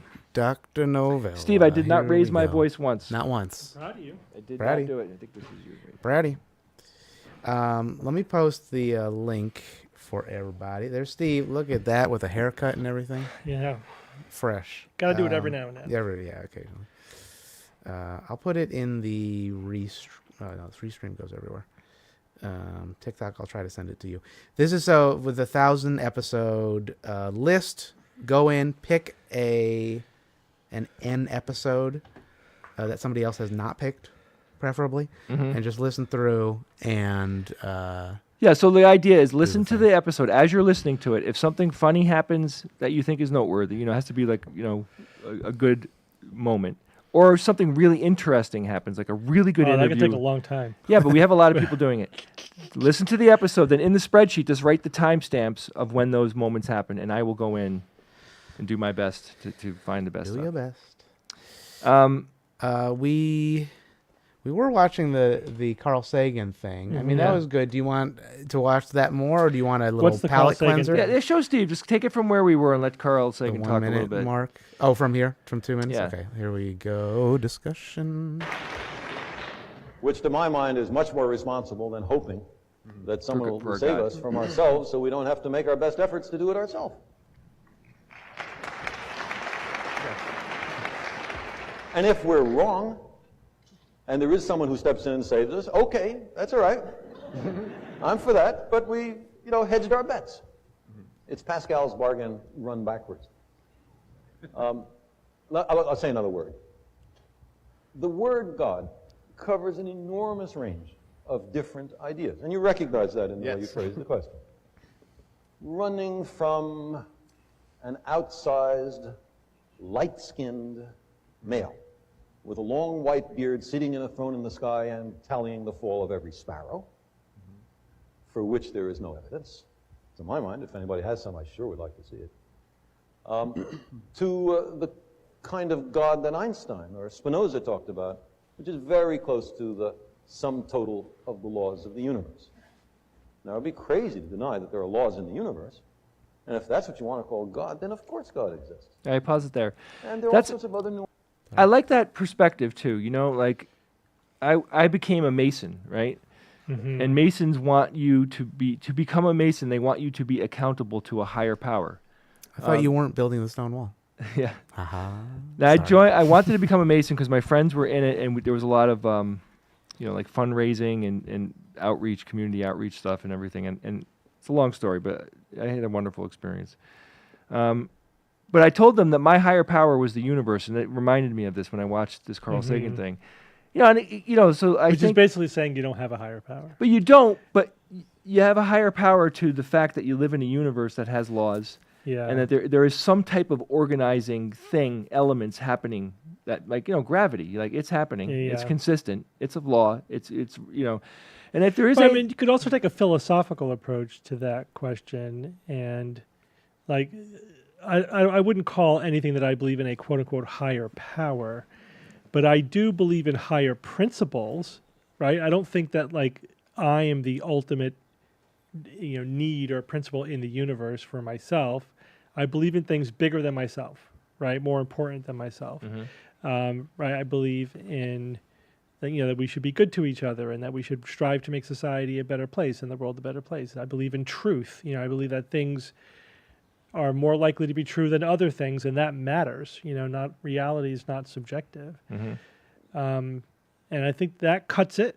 That's I prefer, or I feel more comfortable, with people who believe in higher principles than people who believe in a being, right? What I mean? A being that hands out reward and punishment all seems kind of arbitrary, especially any conception of any human religion, which, basically all had their formative years in pre-scientific, superstitious, time periods, pre-technological time periods. The most organized religious concepts of God are pretty primitive compared to our modern thinking. Well, I was saying, Steve, it's a big milestone, I think, philosophically, intellectually, and emotionally, when you just say, look, I don't know if there's a God, and I have to look at the fact that you're going to die, and look at the time that you have as a priceless commodity. Stop wasting your time on the internet and do something, accomplish a goal that will bring you some joy. Because I think about all the time we waste, online, like just doing shit that's meaningless. Like an idea, like I had my psychiatrist tell me this a long time ago. It's a guy I've been going to for like 15 years, has helped me out through a lot of rough spots in my life. And he said to me, this was like years before my father died. He said, I didn't become an adult until I lost my dad. And I understood what he was saying to a degree. And then I lost my dad. And a year later, I fully realized what he meant and the impact of that idea. It could be, I'm using my father here as an example because in my life, my dad was the cure-all to any problem, right, Steve? Our father could fix any problem. Sorry. What did we do? Nothing. It's TikTok. It just yells at me whenever I don't click on it. So anyway, when I lost my dad, to me, it was the beginning of me having to shift my thinking to this idea that I'm on my own. Like I didn't have Mr. Fix-It and the guy that had a lot of money that can come in and save me. And it was a blanket. It was a security blanket. And it was always there simply because my dad was alive. It just made me more comfortable in a way, and that's gone. I've replaced that feeling with self-motivation, I had to. And it's sad that it took me, that deep into my adult life to actually become what I consider to be a true adult. This gets back to what Carl Sagan was saying. I like the reverse Pascal's wager kind of approach. It's like, we should act as if there is no God. In that we need to take full responsibility for our lives, take full responsibility for the planet, for each other, for society. If you're counting on some, ultimate justice in the universe, karma, or the power of attraction or God or whatever, like that magically justice is going to happen or the universe is going to right itself in some kind of bizarre way. That's probably not true. And if you're counting on that, that's an excuse not to take control yourself, right? Not to take action yourself. So, I think it's much better to, it's like assume the net isn't there and that you shouldn't fall. Yeah. And if it is, great. But I wouldn't count on it because if it's not there, that's a big mistake. I read somebody like this quote, if the plans that you made didn't go through, maybe God has other plans for you, And I'm like, yeah, it's a little nifty phrase there, but think about it. It's like, it's ridiculous. I mean, my favorite one like that is God always answers your prayers, but sometimes the answer is no. Yeah.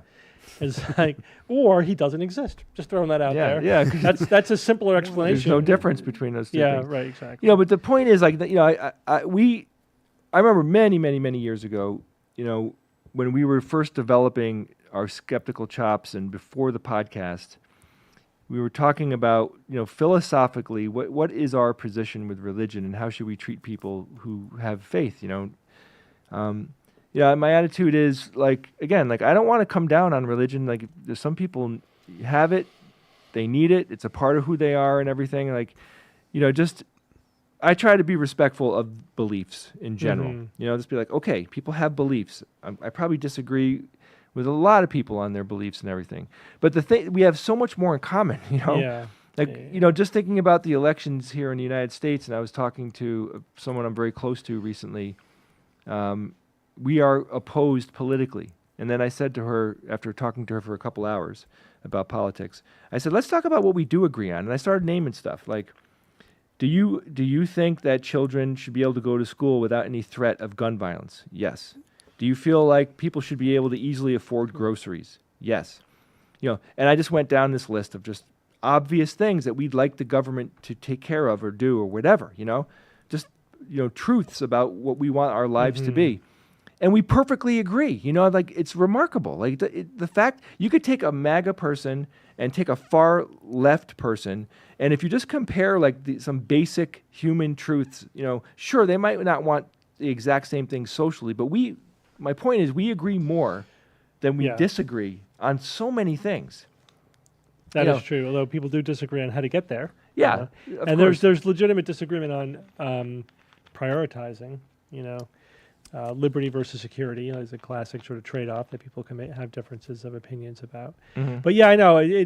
But for basic issues, most people do agree on the common sense answers to many issues. At least there's 60% or so agreement on most big issues like that. And a lot of the disagreement is based upon misinformation and mischaracterization. If you ask them what the other side believes, ask anybody what the other side believes, most of the time they're going to give you kind of a cardboard villain version of the other side. It'll always be a simplified and often wrong. Or if it's not wrong, it's just incomplete. You know what I mean?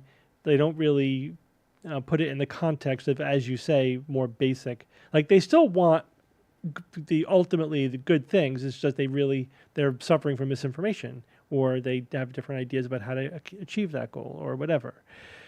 Right? So which is different than which a lot of rhetoric that you hear these days, which is like the other side is evil. They're bad people who want to destroy America. Come on, nobody is that way.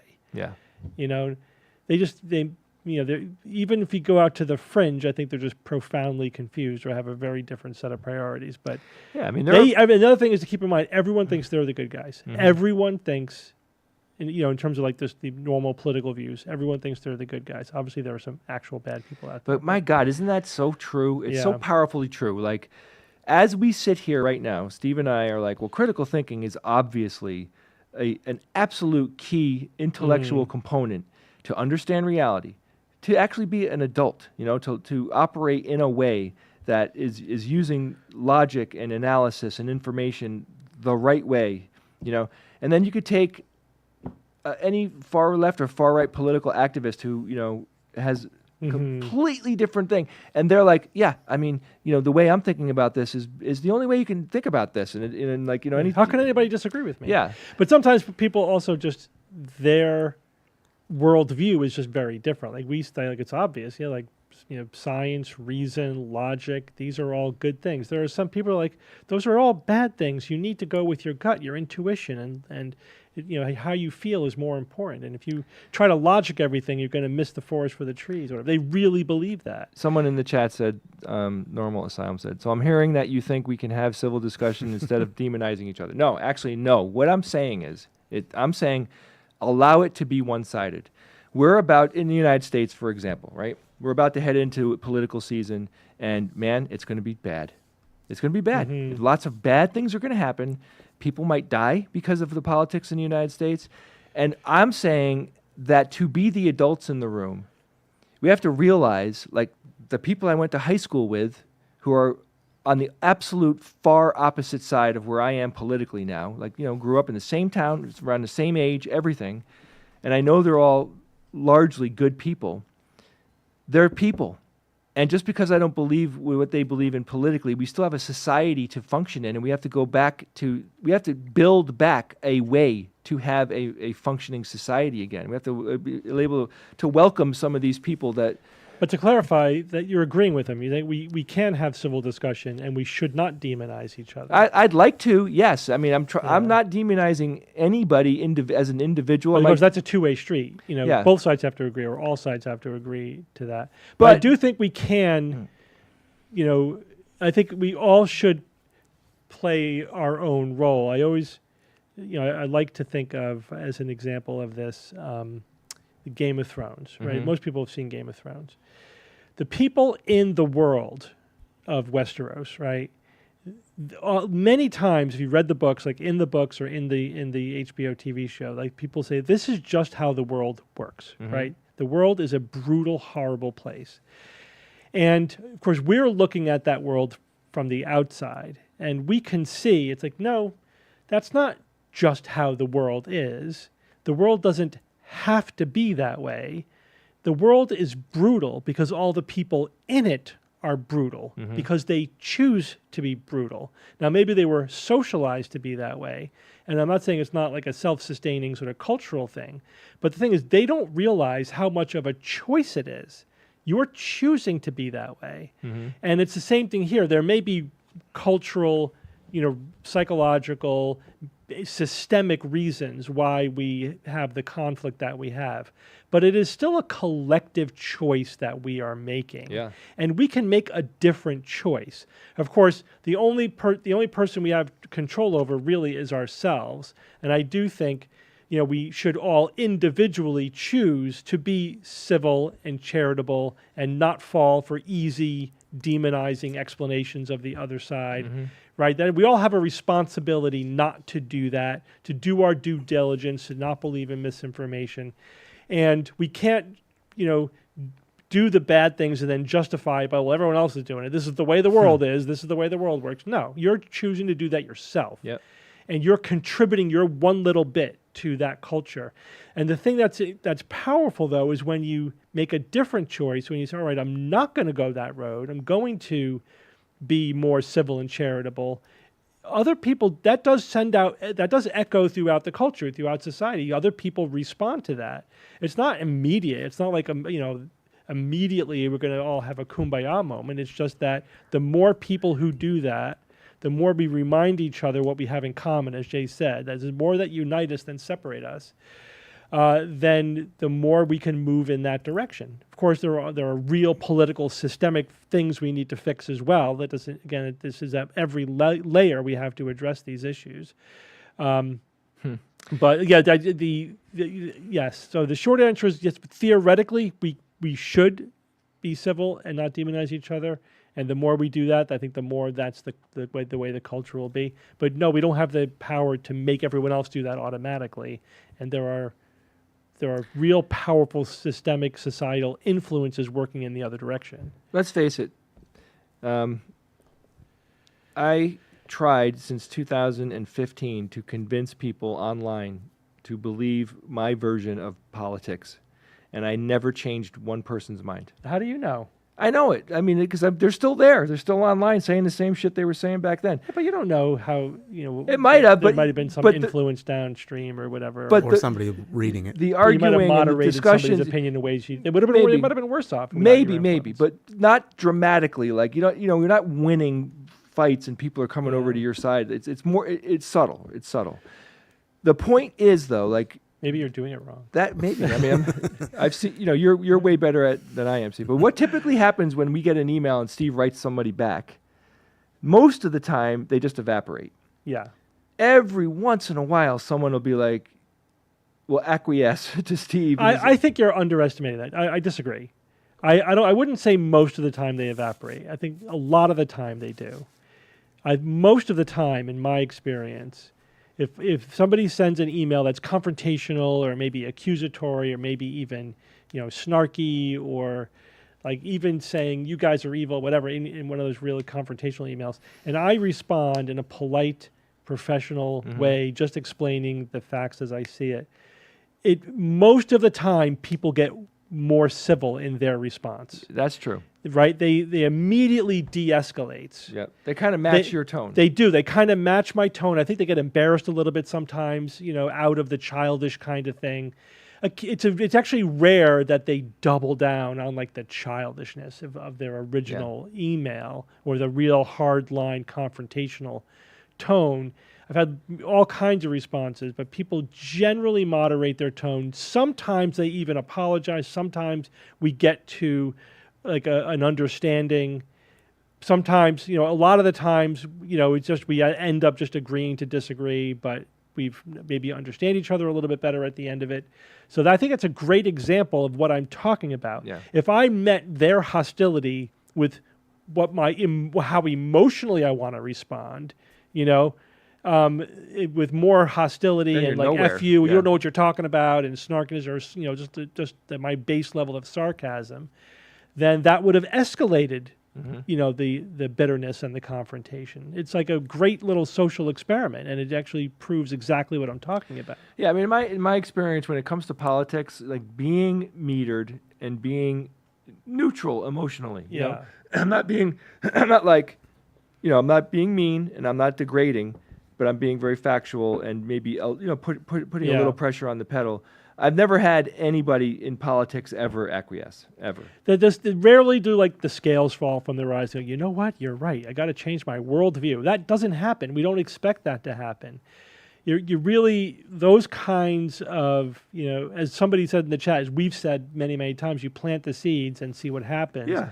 That's the kind of thing that bears fruit down the road, and it like months and years down the road, not something right away. My point was, I usually try to so depending on my goal. Sometimes like if I'm chatting like in comments or whatever online, I'm usually just trying to inform myself, right? This is just I generally just use that as a way of learning what ideas are out there, what claims are out there, what people are saying, like how to, how do they respond when I correct their misinformation or when I point out a bit of poor logic or, maybe, they shore up some of the gaps in my own sort of framing of what's going on.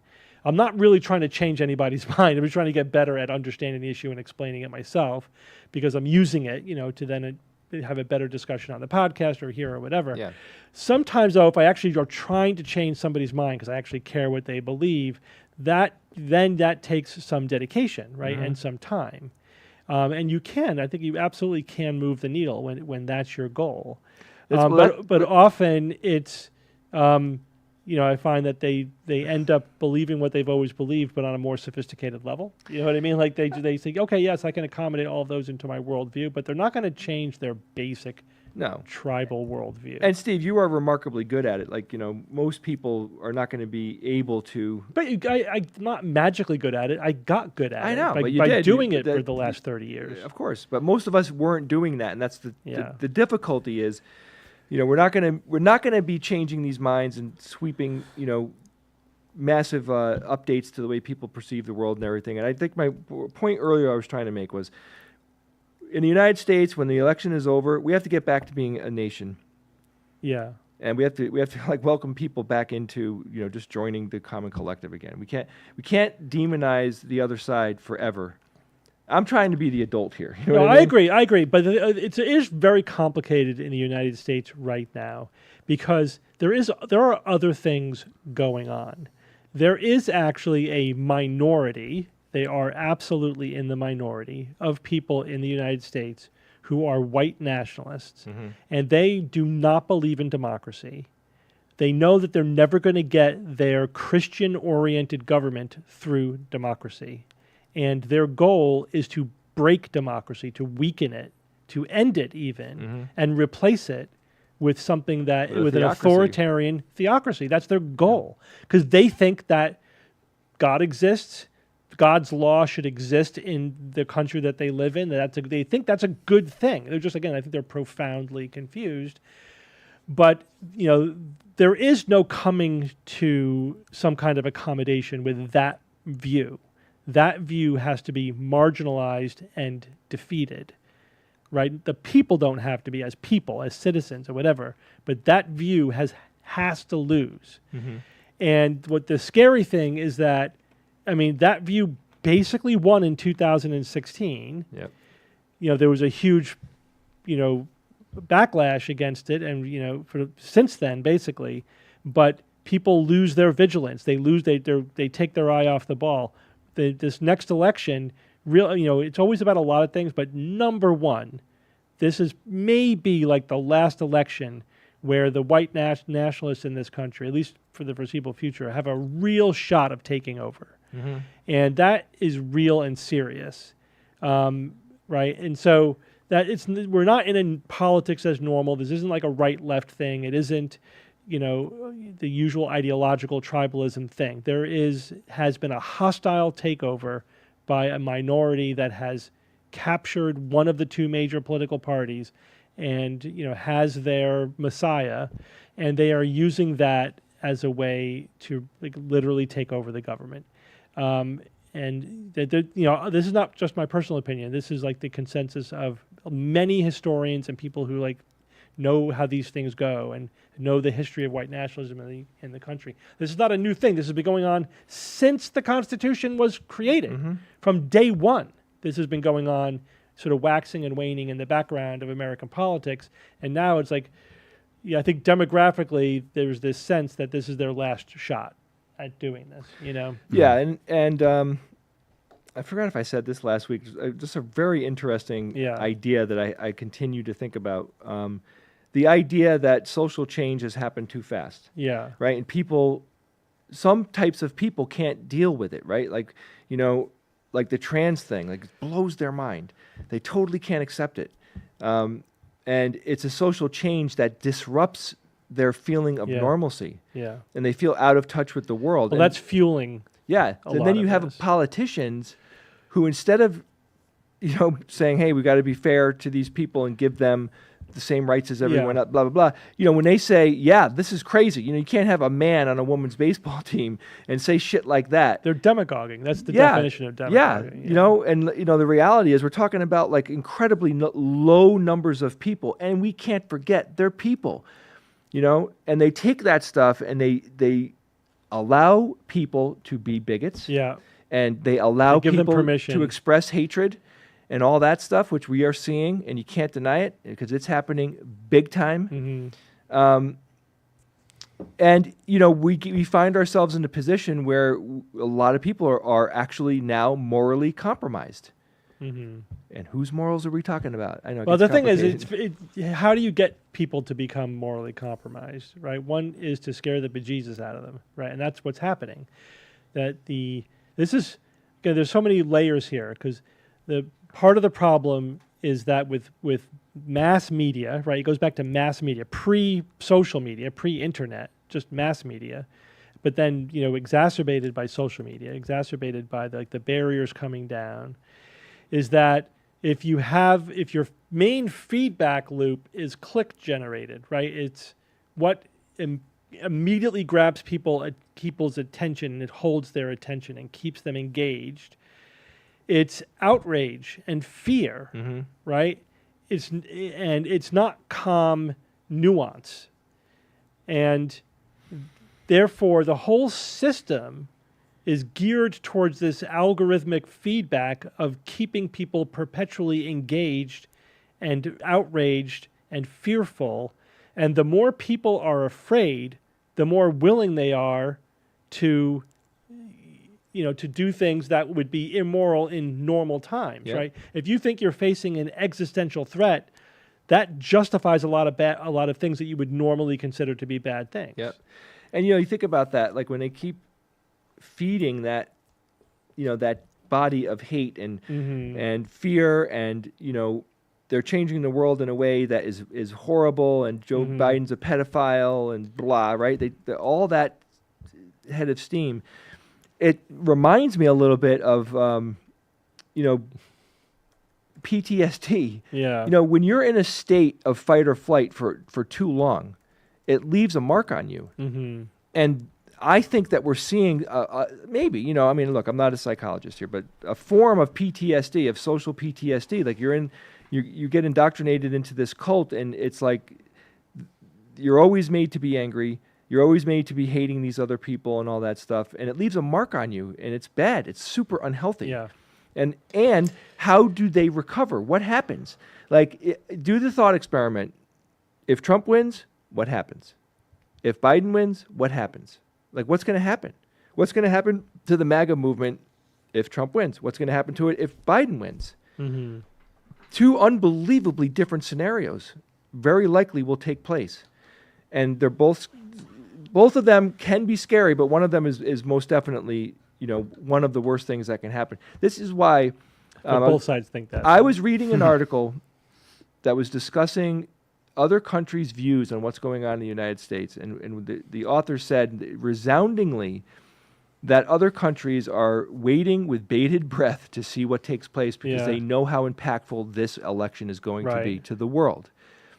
And that is a very telling thing when you think, all these other countries and all the other people that are affected by the United States with their military and political and financial prowess.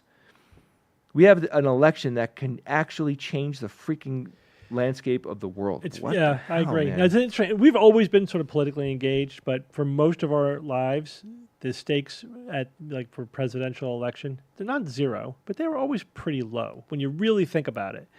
And I read a good article a number of years ago that a lot of people complain about the low voter turnout in the United States, and this person was saying this is a good thing. We have low voter turnout because our fundamental rights do not turn on one presidential election. And we all know that. We can take for granted the fact that, the day after the next president gets inaugurated, I'm going to wake up and go about my life and not much is going to change. I do think that leads to apathy and us taking our eyes off the ball. We have to be positively engaged, but it actually reflects the fact that the stakes are low in a good way. They're low because we have a constitution that preserves our rights. And we have a functioning democracy. Yeah, we have a functioning representative democracy. And now we're at the stage where that's no longer the case. So of course, voter participation and voting numbers are going up, but for a bad reason, because it's like our fundamental rights are online with the election. Yeah. And it really does, the stakes are getting higher in a bad way. Yep. And that's turning out a lot of people at the polls, but not for the right reasons. And then when you just play that scenario out, so now you have in the U.S. you have a population of people who are getting more and more involved with politics. Getting involved in whatever side that they're on. Yeah, and then it's kind of like A or B, right? It's like you think you're on the good team, you think everybody else is on the bad team, and then what happens after the election when we have such a polarized, we're voting for people in a different way now than we ever did before. Like you could vote for this guy as a Democrat, and I want to vote for this Republican, and I'm going to vote for this. Like people used to do that. It wouldn't just be just going to vote down the line. I mean, a lot of people would do that, but it used to be okay to pick and choose, but depending on what the people thought and who they were and what they were doing. Today, it's like nobody's doing that. It's much less. It's much less. Much less. But a lot of this also reminds me of that recent documentary, The Truth versus Alex Jones. Have you seen that yet, Jay? Mm-mm. You gotta see it. It's really good. But it's a documentary, detailing, the whole episode of Sandy Hook and Alex Jones, exploiting of that to claim that it was a false flag operation, and then the court trials that resulted from that. What's interesting is that not Alex Jones, because Alex Jones is in my opinion, sociopath who knows that he's lying. He's deliberately lying to make money. I think the evidence pretty clearly points in that direction. But he's surrounded by people who are true believers, who think they're the good guys. Not all of them, I don't think, but there were some of them in that documentary who were like, yeah, this person actually seems to believe what they're saying.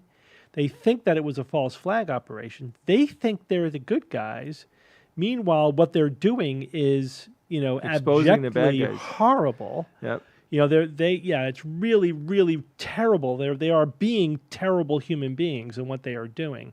The whole time, really smugly thinking that they're on the side of righteousness. Yeah. They're the light, exposing the corruption in the system, whatever. If I've learned anything, Steve, doing all the Yeah. critical thinking, one of the big things I learned, and it's an eye-opener moment, I think, for most critical thinkers, is you can't just change what people think. It's so hard and so complicated, and you have to work around that. Yeah. We have to do good in spite of those facts, right? You're never going to take that person that is one of Alex Jones' lackeys Yeah. who really believes in that shit.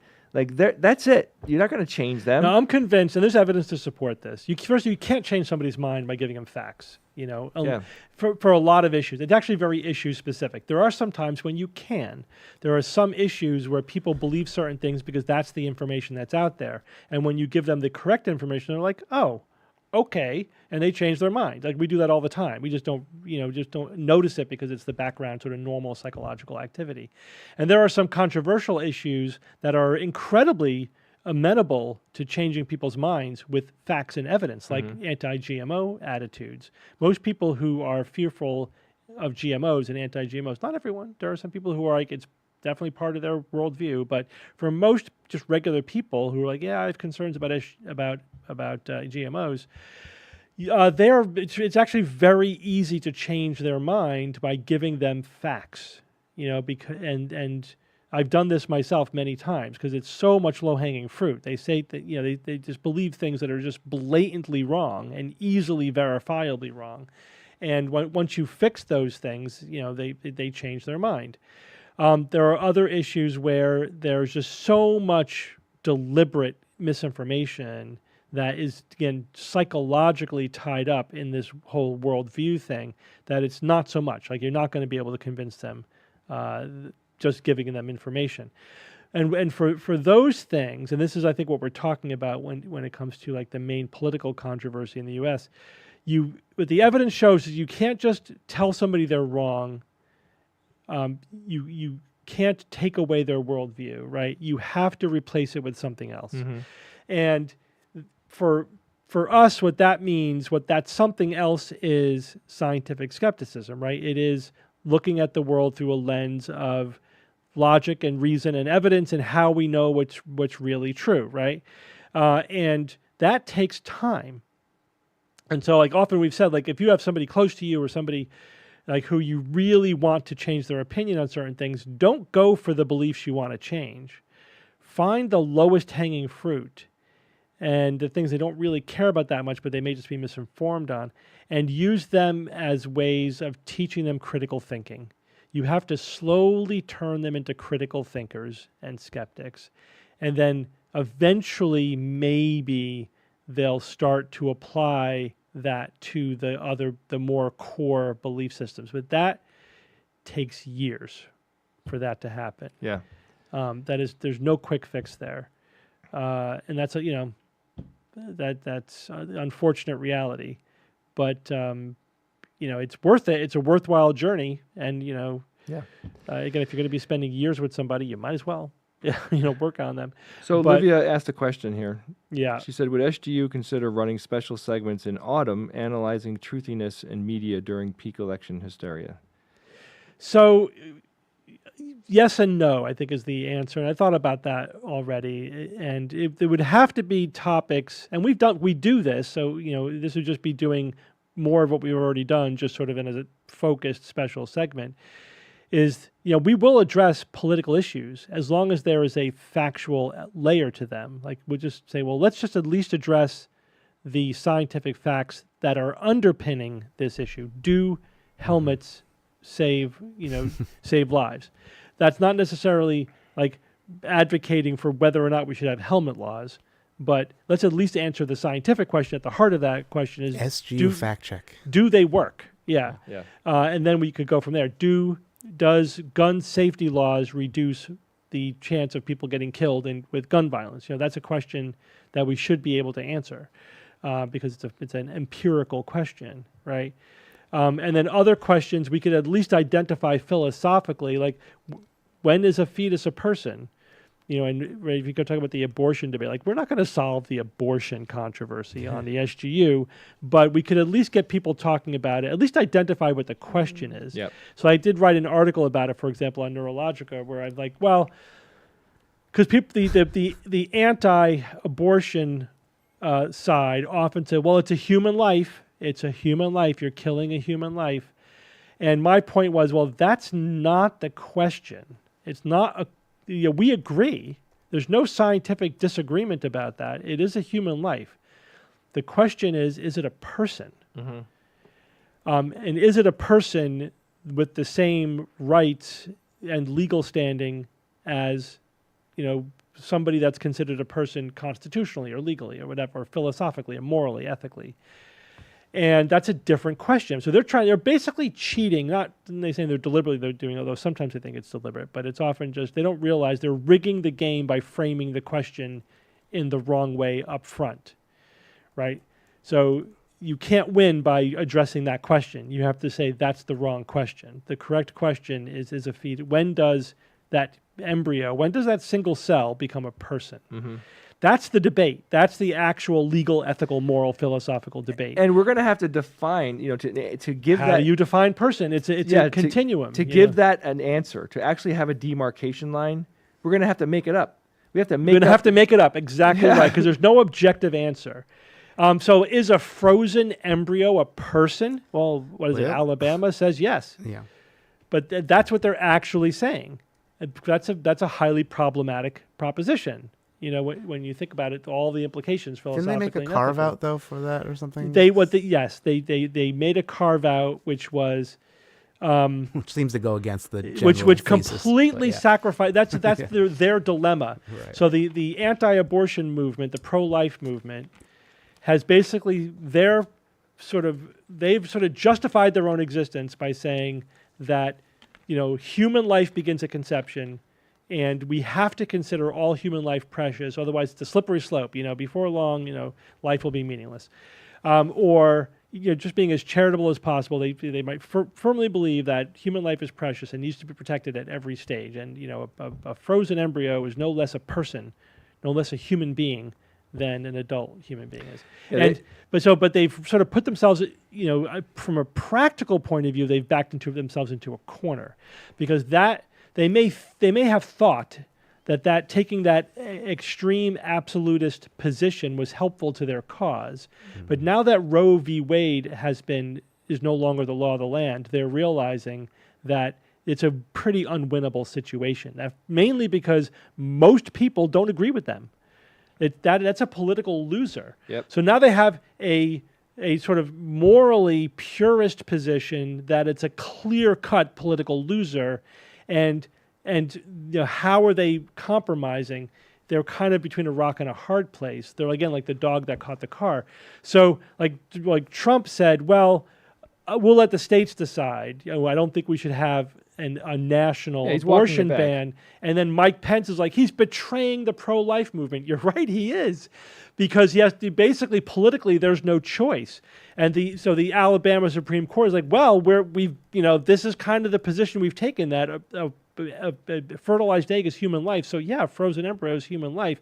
And then the Republican legislature immediately said, yeah, but we're going to carve out an exception for IVF. Why? Because it's a political loser. That's why. For 100% cynical, political, practical reasons, not because they could make any sense out of it philosophically. Whereas on the pro-choice, whatever other side, however you want to frame it, our position has always been, well, what's more important is when that fertilized egg becomes a person, and it's a fuzzy line.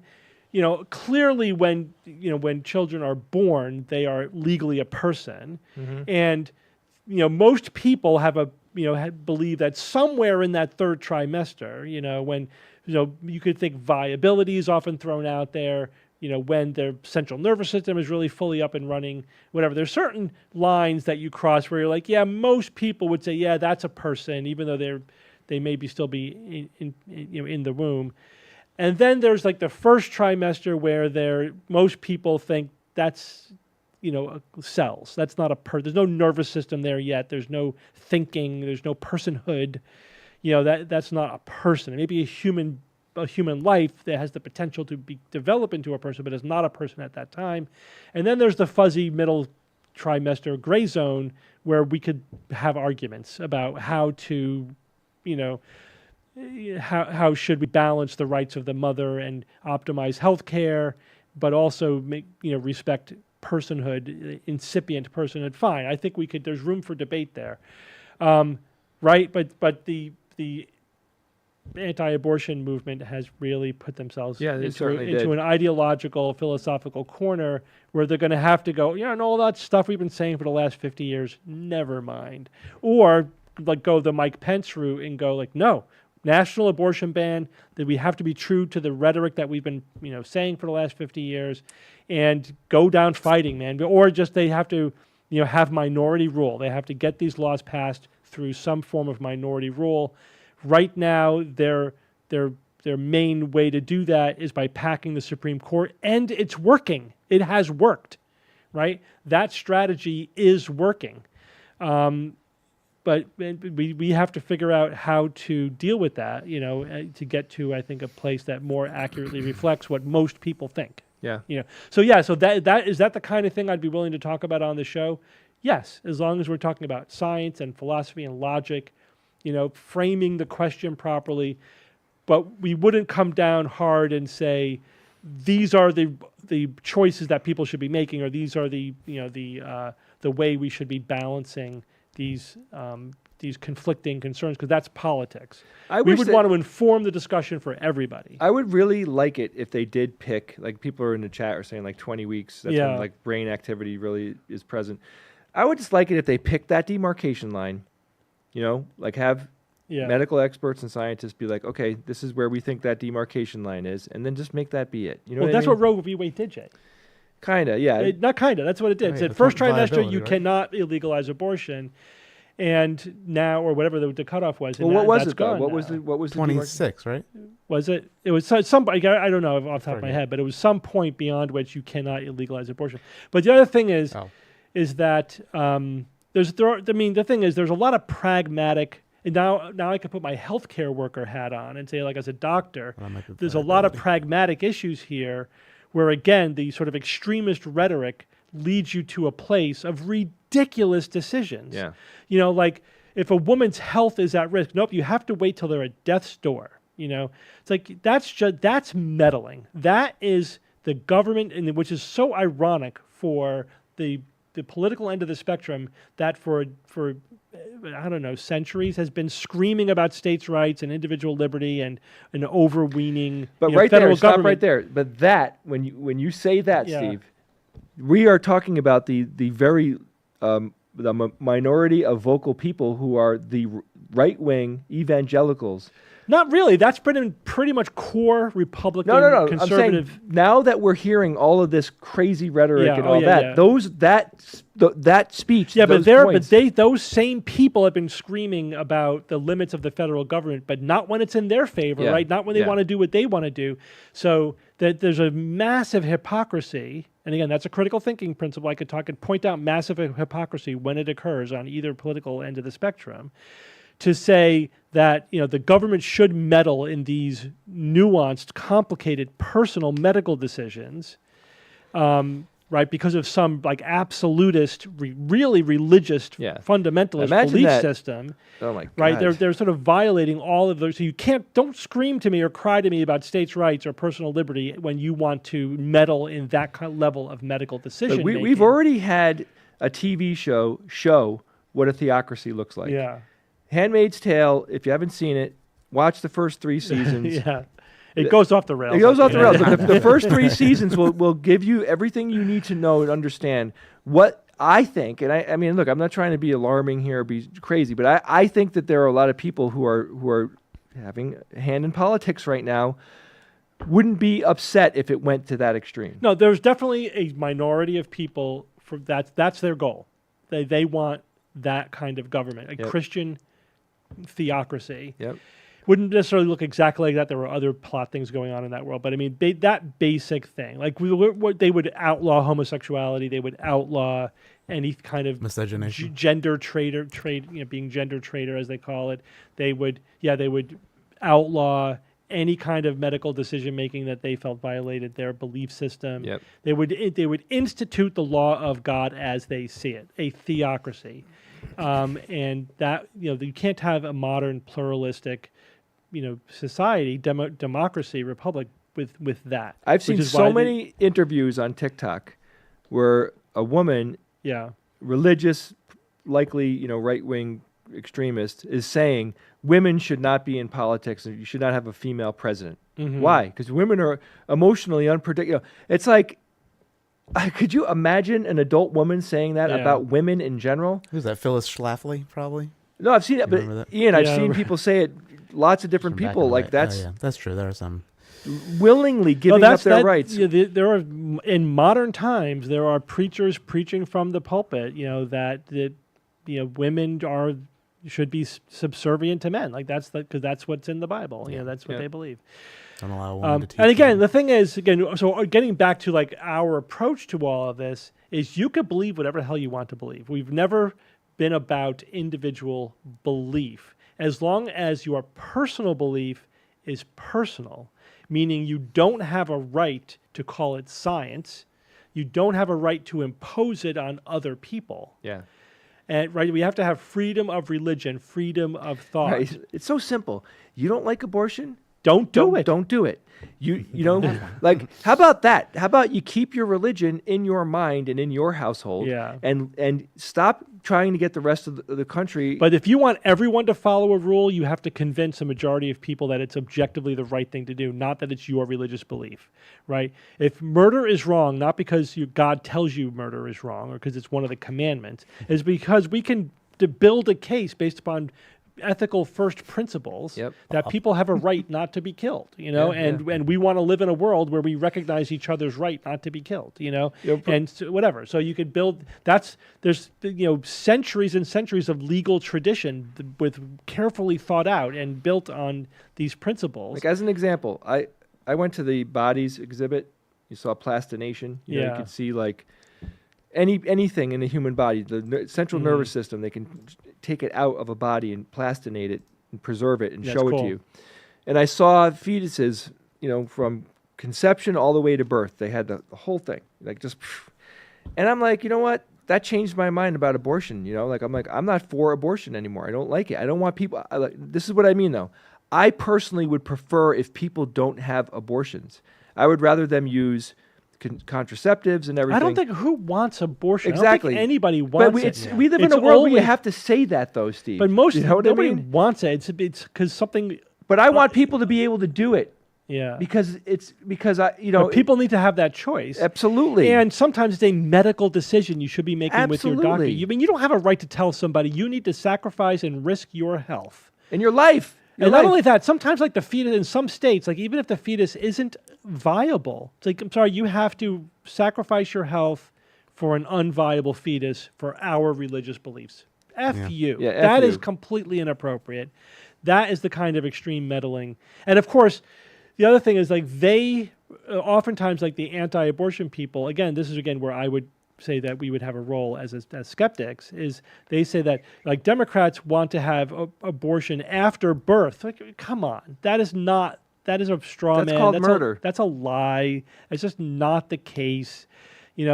or like right up to the moment of birth. It's like no one's saying that there should be just voluntary, willy-nilly abortion of a healthy infant right up to the moment of birth. We're talking about viability, and late-term abortions are always medical, right? Those are always for medical issues. Yeah.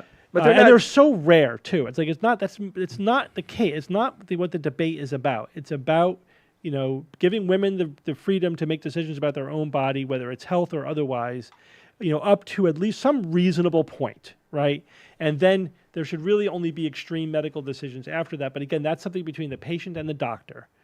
And the government really doesn't have any role in this, except maybe like setting some very basic parameters. But it's generally speaking that they don't, even if they completely were out of it, that would be a better situation. Yeah. So, in summation, yeah. Get some exercise. Sleep. Please prioritize your sleep. Do something nice for somebody, anybody. Just pick your friend, your spouse, if you have children, surprise them with an ice cream night. Do something to bring some joy into the world, because it's going to get darker before it gets lighter.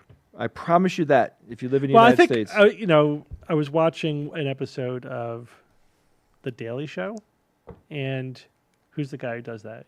Trevor Noah or Jon Stewart? Jon Stewart. Oh, yeah. Jon Stewart. He does every Monday. Jon Stewart does the Daily Show, and he. I thought he summed it up very nicely at one point. He said, "Listen, like democracy and politics is not about one election. It is about every election from now forever. It's a constant struggle. Mm-hmm. It's constantly being out there and voting for the things that the positive change in the world and whatever. It's not like, we're going through a bad patch, but then we'll be okay. No, it's never going to be okay. It's never going to end. It's an endless struggle. That is democracy. That is the nature of the beast. And we are constantly going to need to be vigilant, constantly work towards making things a little bit better and fending off backsliding into bad things. Yeah. It's constant. But that's it. But that's democracy. Get used to it. It is. I agree, Steve. I agree. But to put an exclamation point on the end of that sentence, but this election is fucking scary. This one, the stakes are higher than the average election. I agree. So all we can do, educate ourselves, talk to your friends, get people ready to vote. You live in the United States in particular, please encourage your friends and family to vote. And again, spread some love around. These are the things that we can do to make the world better. We're not gonna have any sweeping control over who the next president is or what happens in Israel. Before we go, Ian, I can do one TikTok. All right, yeah, let's do it. I have a feeling you want to do the Cava one. Yes, the Cava one. Yeah, because you wrote about it. I wrote about it. I saw that on SBM. I will recuse myself. Okay. Also, the Supreme Court ruling for Roe v. Wade was 28 weeks at the time, and then with improvements in medical technology was around 23 weeks, which is interesting because it was viability. It was viability. Yeah. And so viability moved back. They moved back. Yeah, so viability is reasonable. Why don't they just fund science till the viability is 6 weeks? There you go. Yeah. Think about that? No, I'm just kidding. I often, as a thought experiment, I wonder what would happen if we get to the point where we have extra uterine wombs, right? Yeah. Like you could take anything and you could bring a frozen embryo to birth with an artificial womb. Yeah. When that happens, will that end the debate about abortion? No, you'd think that viability technically then is like the whole time. If you don't want it, we'll take it, but we'll just transplant it. But it seems like the adoption thing is it's kind of a false thing, right? Like they don't really mean it, or it's like it's harder to adopt than people make it seem. Well, the thing is, adoption is not an answer because it's still the woman's choice if they want to carry that pregnancy. But the only other issue then is if you did have the ability to gestate, a fetus to birth outside the womb, it's still that person's genetic child. Yeah. But I could definitely see it's like saying, well, you have two choices. You could carry the child to term, or you could give it up and we'll remove it and you're done. Yeah. But you can't have it both ways. I could see some states or whatever, some countries doing that. It would be nice to have the option. Let me put it that way. It would be nice. That out there. Nice to have the option. I could never give up a biological child of mine. Yeah, I it could seems never do it. Being a parent, I would have a hard time doing. Yeah, especially since I become a parent. I mean, I just have But that's program. again It undercuts one thing. their- yeah. We're men, right?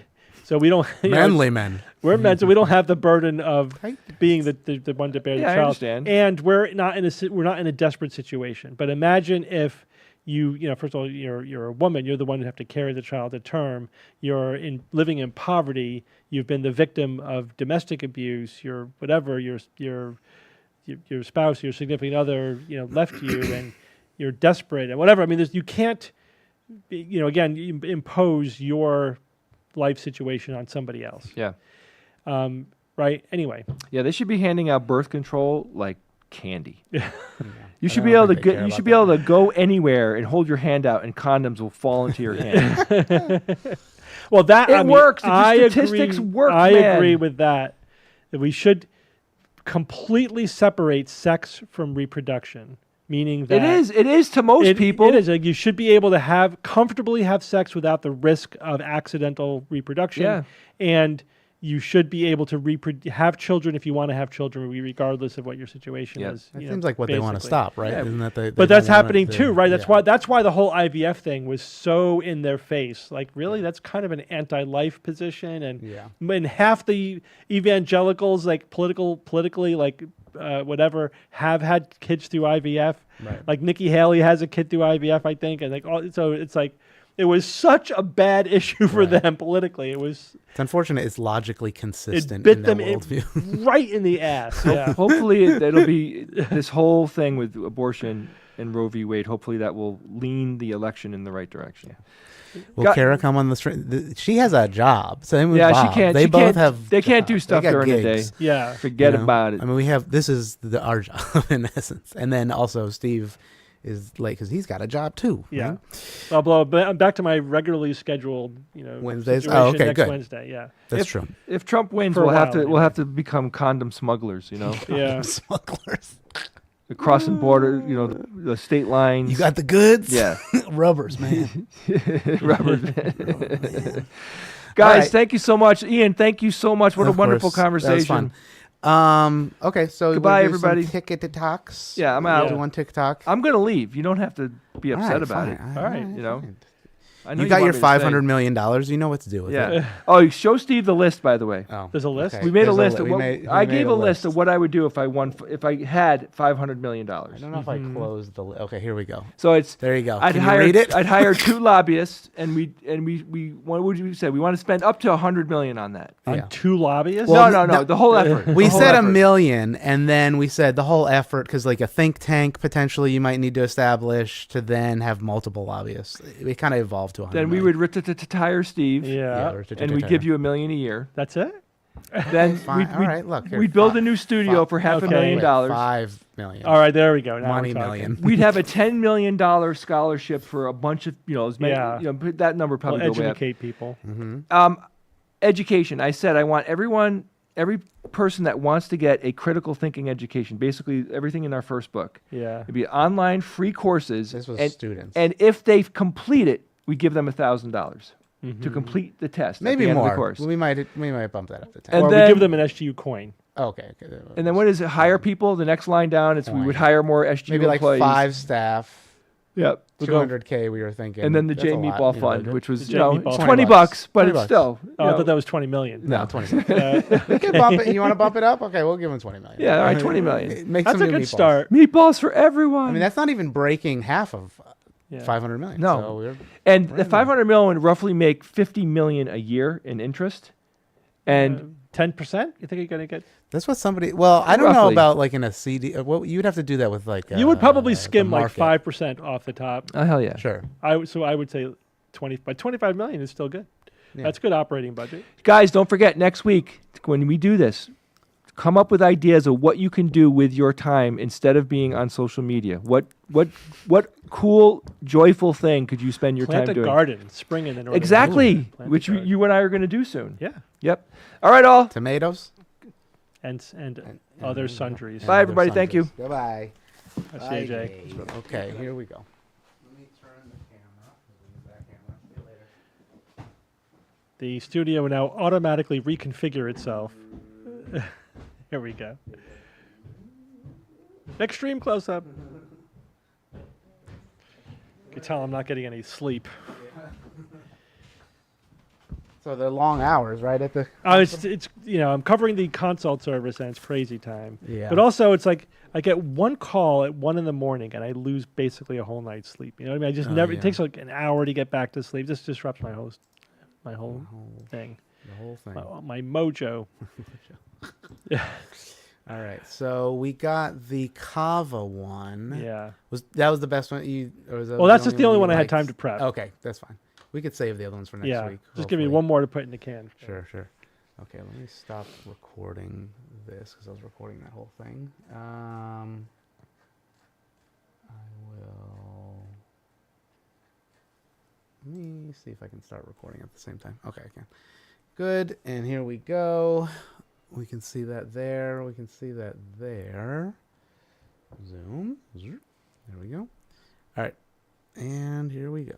Why do we want to avoid Cava? Well, Cava can be actually liver toxic, known as hepatotoxic, harmful to the liver. Scientific evidence in the Journal of Drug and Alcohol Studies found that Cava actually elevated GGT scores, indicating liver toxicity, possibly due to bile restriction. Now, as an alternative, magnesium, which is shown to contribute to higher levels of GABA inside the brain, can offer a calming effect similar to Cava as well as alcohol. So you can get one of those mixtures, those powder mixtures, and mix it up inside water and drink it that way.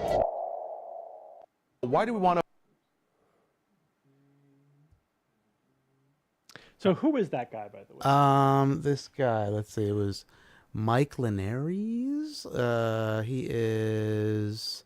He's wearing scrubs, so he Yeah. must know what he's talking He about. must know what he's talking about. Yeah. He's the founder of Simple Nursing. Presumably he's a nurse. I don't know. He kind of popped off on a bunch of Why do we platforms, wanna not just avoid- this one. That's why I saw this one blow up. And also a couple people tagged us in it. So that was that. But yeah, Mike. I don't know if he has another. Let me see if he has an Instagram. Mike, he might be more popular there. Oh yeah, he's much more popular on Instagram, of course. That mark on my temple is a pock mark from chickenpox as a child. Really? Yeah. Whoa. And this is just a benign little blood blister thing. I've had for years. I've had it removed twice. It keeps coming back. What does MSN stand for? Like as a digits at the end of your name. Mainstream media. Mainstream. Because he has RN and MSN. MSN? Yeah, MSN degree, Master of Science in Nursing. Okay, Master of Science in Nursing and a resident nurse. Okay. So okay. All right. So that's Mike He's not selling snake oil though. Linares. Yeah, but either way. All right, we're rolling. So does Cava cause hepatotoxicity or not? It's actually a little controversial and a little bit more complicated as well. If you read the comments to that video, a lot of people are saying, this has been debunked as a myth by the World Health Organization. Not quite. Here's the actual story. So Cava, which is a traditionally consumed herbal in Oceania, right, for hundreds of years, maybe longer, maybe thousands of years, is used for its calming effect, and it does have that. But it has been shown in modern times that there are a number of cases, starting in the 1990s, a number of cases came to light where Cava products were associated with liver failure, sometimes very rapid, what we call fulminant liver failure, leading to death or liver transplant in some cases. That led to the banning of Cava products, and then mostly in Europe, and although that has been modified a little bit. So does Cava, however, cause liver damage or not? The World Health Organization in 2007, so we're going back a ways, did a review of the evidence, and they didn't debunk the myth that Cava is associated with liver disease. They just put it into perspective.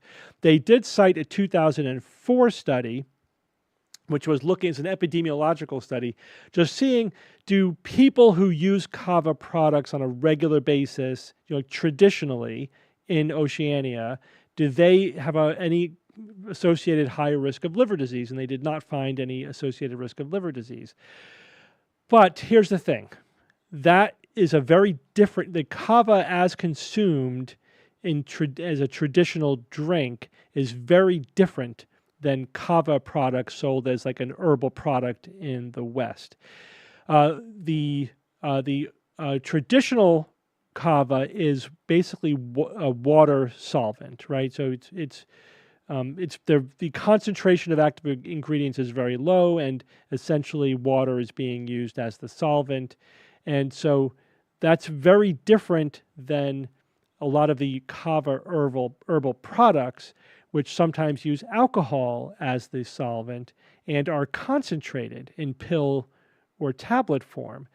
And so the safety of the liquid form of Cava doesn't really tell you anything about the safety of the concentrated, different solvent, different really constitution of chemicals, pill form of Cava.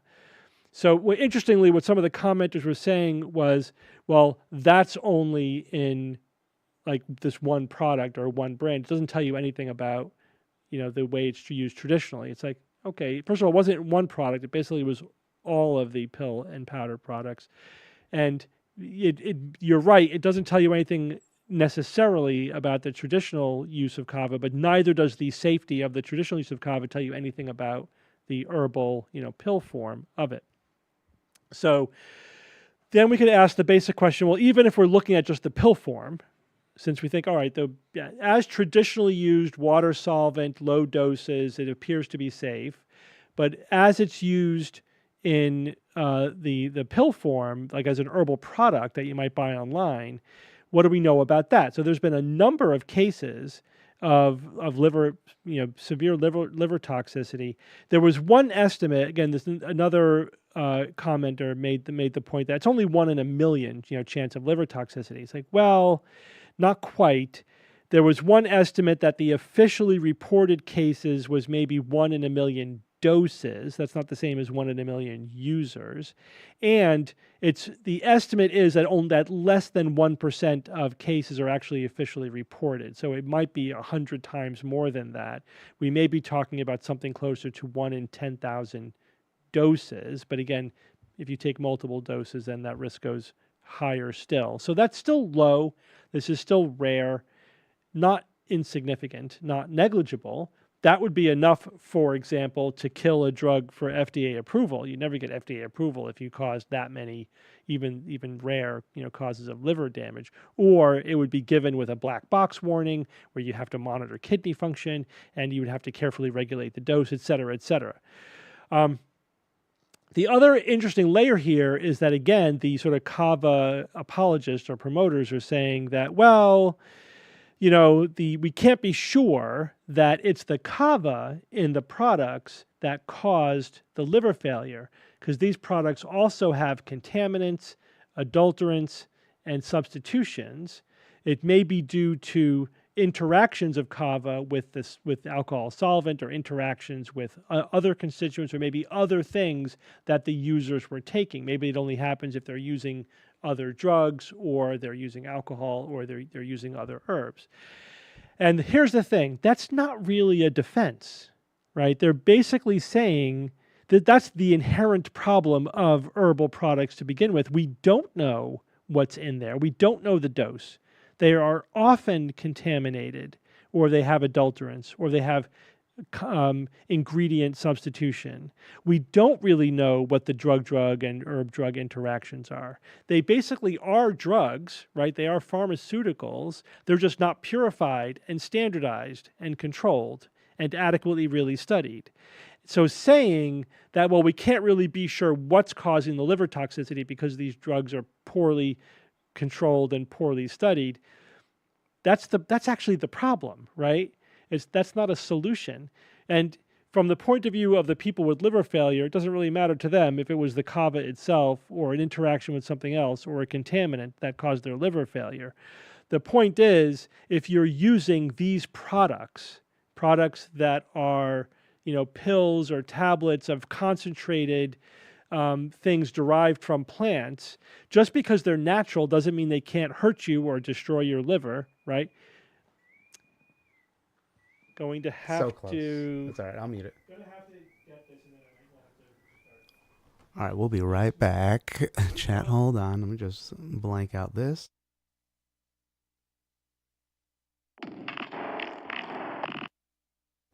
I didn't mean to play that. We're just going to mute for a second while Steve is on the phone. Maybe I'll talk with you. Make sure you sign up for the newsletter, which we've been producing every week, which we generally send out on Wednesdays. It has a list of all types of stuff. Oh, speaking of which, there is a link to the early extravaganza show, which is happening at, I think, 2 or 2:30 p.m. in Chicago. There was the first one was sold out, and then we added an earlier one to the Chicago show. So that link is both in the email and also in the on the website, on the homepage. And I don't think I actually put it under the events tab. So now I got to go put that in the events tab. It's fun to know that his ringtone is the Enterprise Red Alert sound. I know, it is true. When will we know the second location of the Chicago? Okay, so the extravaganza is going to be in the same location. The private show, I will let you in on a little secret while while Jay's not here. The DNC booked, the DNC is booked for the week after we're there. We're there the weekend, and then the DNC starts the following week. The hotels are like being wacky right now in terms of not wanting to give us a location to have the private shows, because they're like, well, we're worried about what the DNC is going to want, blah, blah, blah. So we're trying to work out a location. We don't have that fully down. We will figure that out eventually. If it's a parking lot and a tent, we may have to do that, but we will figure out something. I'm just kidding about that last one. We will figure out something for the private shows as soon as possible, but that has kind of thrown a wrench into our proverbial wrench factory, which was probably a mistake to start a wrench factory with the possibility of wrenches then going into the machine that makes the wrenches, which, nobody has come up with a solution for that yet, but we're working on it. So we we will let you know when that is fixed. And other than that, just keep on listening to those episodes in hopes that the 1000th show will happen, which it will, but it will happen somewhere. So yeah, that was something that I think our RGT didn't either realize or inform us that the DNC was happening right after that, and we were like, oops, I think a Skeptic Tent revival is a great idea. You know what? It is a great idea, Peter. So I'm going to steal that idea like you came up with, but I'm going to take it because I also was your muse. So let me take that. Yes, G is part of the deep state. Yes, totally. I wish I wish we could affect change like that. But unfortunately, alas, no. So what else is going on in the SGU world? There is, we're hoping to hit, that milestone on Patreon so we can do some more of those 12-hour streams, which would be fun. I have some ideas for that already, which would be goofy. The $500 million skeptical resort hotel complex is, we're in the initial stages. We're in the funding stage, So if you want to help contribute to that, please go to patreon.com/the Skeptics Guide. Skepticella. Yeah, okay, we could look into that. I don't, what would we, it seems like Coachella is very organized by like what people wear. We have to think of what we could wear as to differentiate with that. I think Steve is done. Ready. He's ready. All right, we're back. There we go. Oh, so let me see. Where is this? Whoop. This one, I hit it on TikTok. So what was I saying?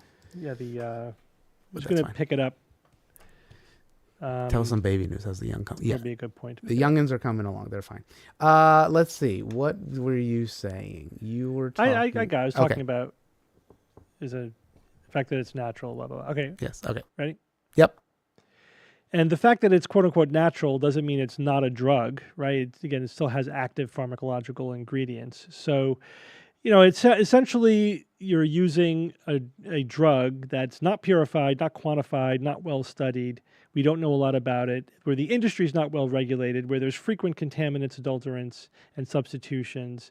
And at least with products labeled Cava, there are enough instances, case reports, where the story is really good that Cava is the causative agent here of liver failure, that what's the risk versus benefit here?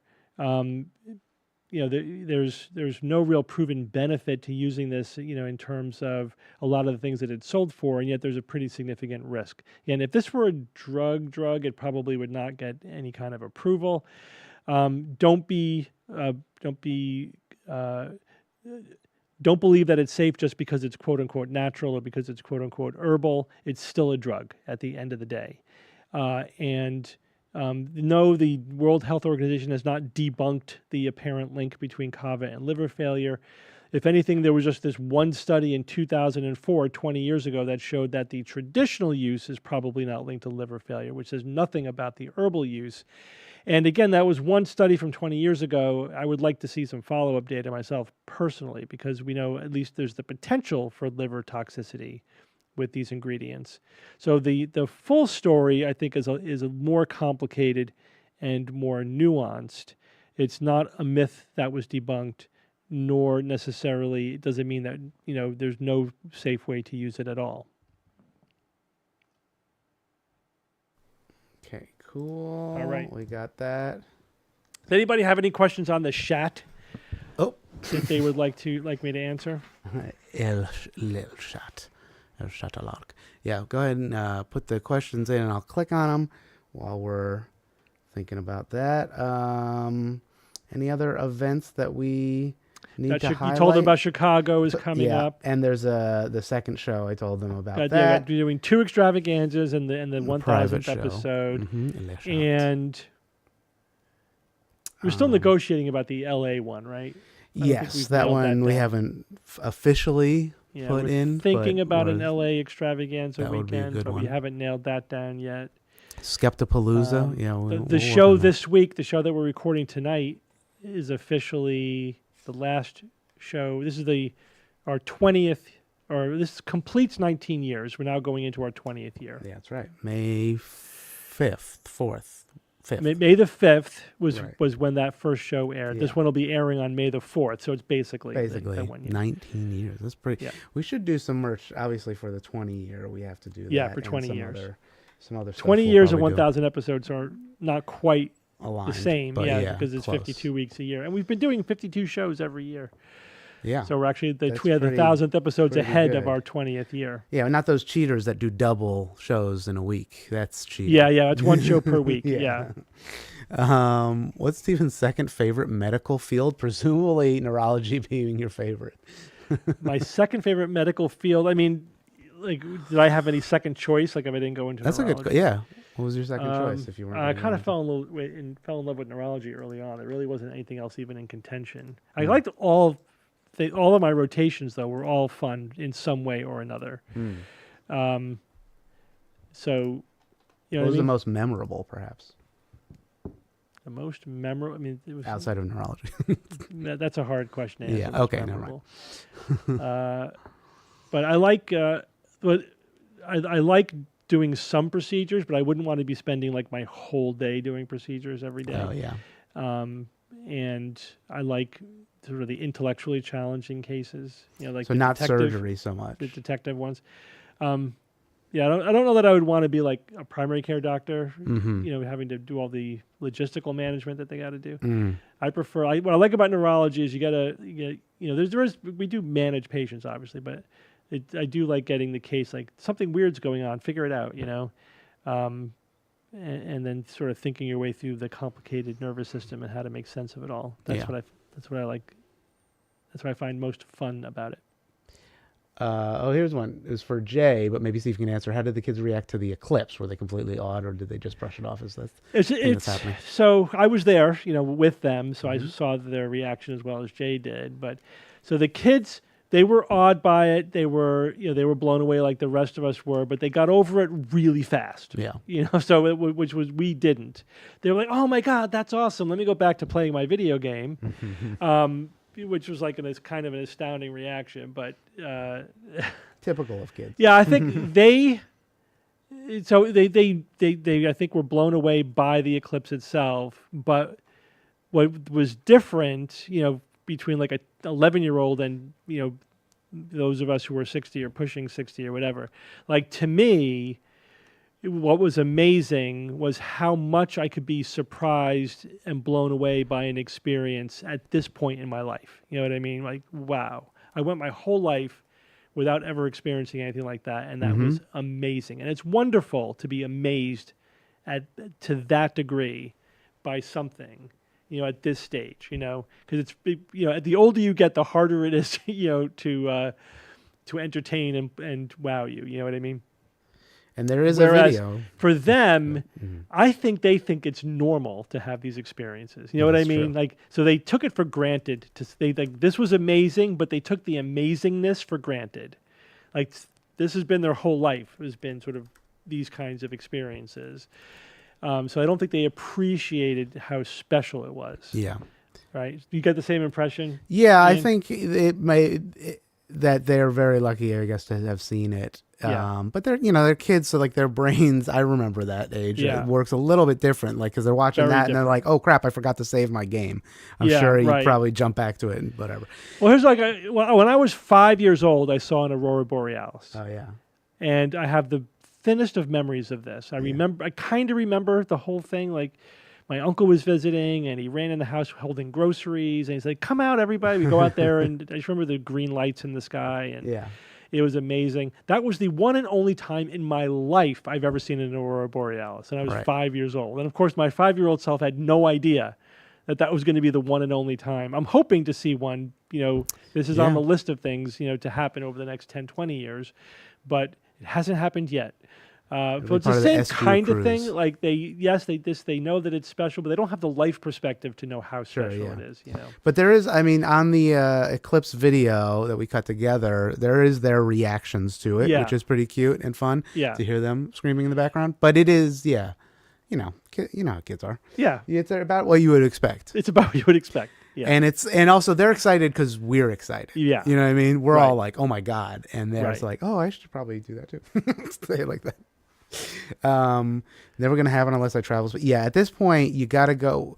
We're thinking, potentially there's this one that's happening over Spain and Iceland. mm-hmm. Then there's the one in Australia. They do happen every We're year talking or every about other Spain year. in 26, Yeah, and then 28. and then is Australia. maybe somewhere down under in 28. Yeah. We'll have to see. We're joking about getting New Zealand skeptics and Australia skeptics into a bidding war to get the Right. SGU down there, Mhm. because we haven't. It will be going through the South Island of New Zealand and through Sydney. So, and we could be lured to either location That's true. in 2028. Mhm, We mhm. will see. But I think Spain is probably the best bet for 2026. Yeah. We were flirting with the idea of Iceland just because we'd love to visit Iceland, and it's Iceland going to be seems in the very summer, cool. like in August. Mhm. But the probability, just the generic probability of cloud cover in August in Iceland is 70%. Yeah, it's pretty high. So that's kind of, I'm not sure I want to roll those dice. Yeah, you know? it's a thing. But yeah, if you can do it, it's pretty wild to see. My wife and I want to go to the one in Australia in 2028. Goes through my wife's hometown. Oh, that's pretty cool. Any other questions before we skedaddle? And we'll see you next Wednesday. Yeah, again, we'll be back to the regardless. usual schedule next week, and hopefully Um, more of a full slate of TikTok videos. But I've been getting hammered on the consult service this last week, Yeah. so I just... That was a lot. All right, Frankly, cool. it was 50-50 that I would be here at all today. I know. Yeah, Yeah. we were like, what are we going to do if Steve doesn't show up? And then we had plenty to do. Yeah. I know you play D&D. Have you tried any other role-playing games, ever been to a gaming convention? So I have personally never been to that's a lie. I've been to several gaming conventions, but they were all local. There was one called ConCon, the Connecticut convention, ConCon. Yeah. I've been to that several times. So Evan and I actually wrote D20 role-playing supplements with a group of our friends for a while. We actually published 7 books. So a lot of my colleagues went to like Gen Con, which is the big one, but I never ended up going myself. I've played multiple different systems. I prefer D20 just because we get familiar enough with the system. It's easy to stick with it. But we've played plenty of other systems: Call of Cthulhu, Vampire. What's that other one? The Director's Cut is kind of a fun one. Deadlands. I've dabbled with other ones, but I tend to come back to D20. I use a modified homebrew mostly. All right. I think that's good. That's good. Thanks, everyone. We'll see you next everybody. week. Bye. Thanks, Ian. No problem. Okay, let me hit the end button. How do I hit it? There we go.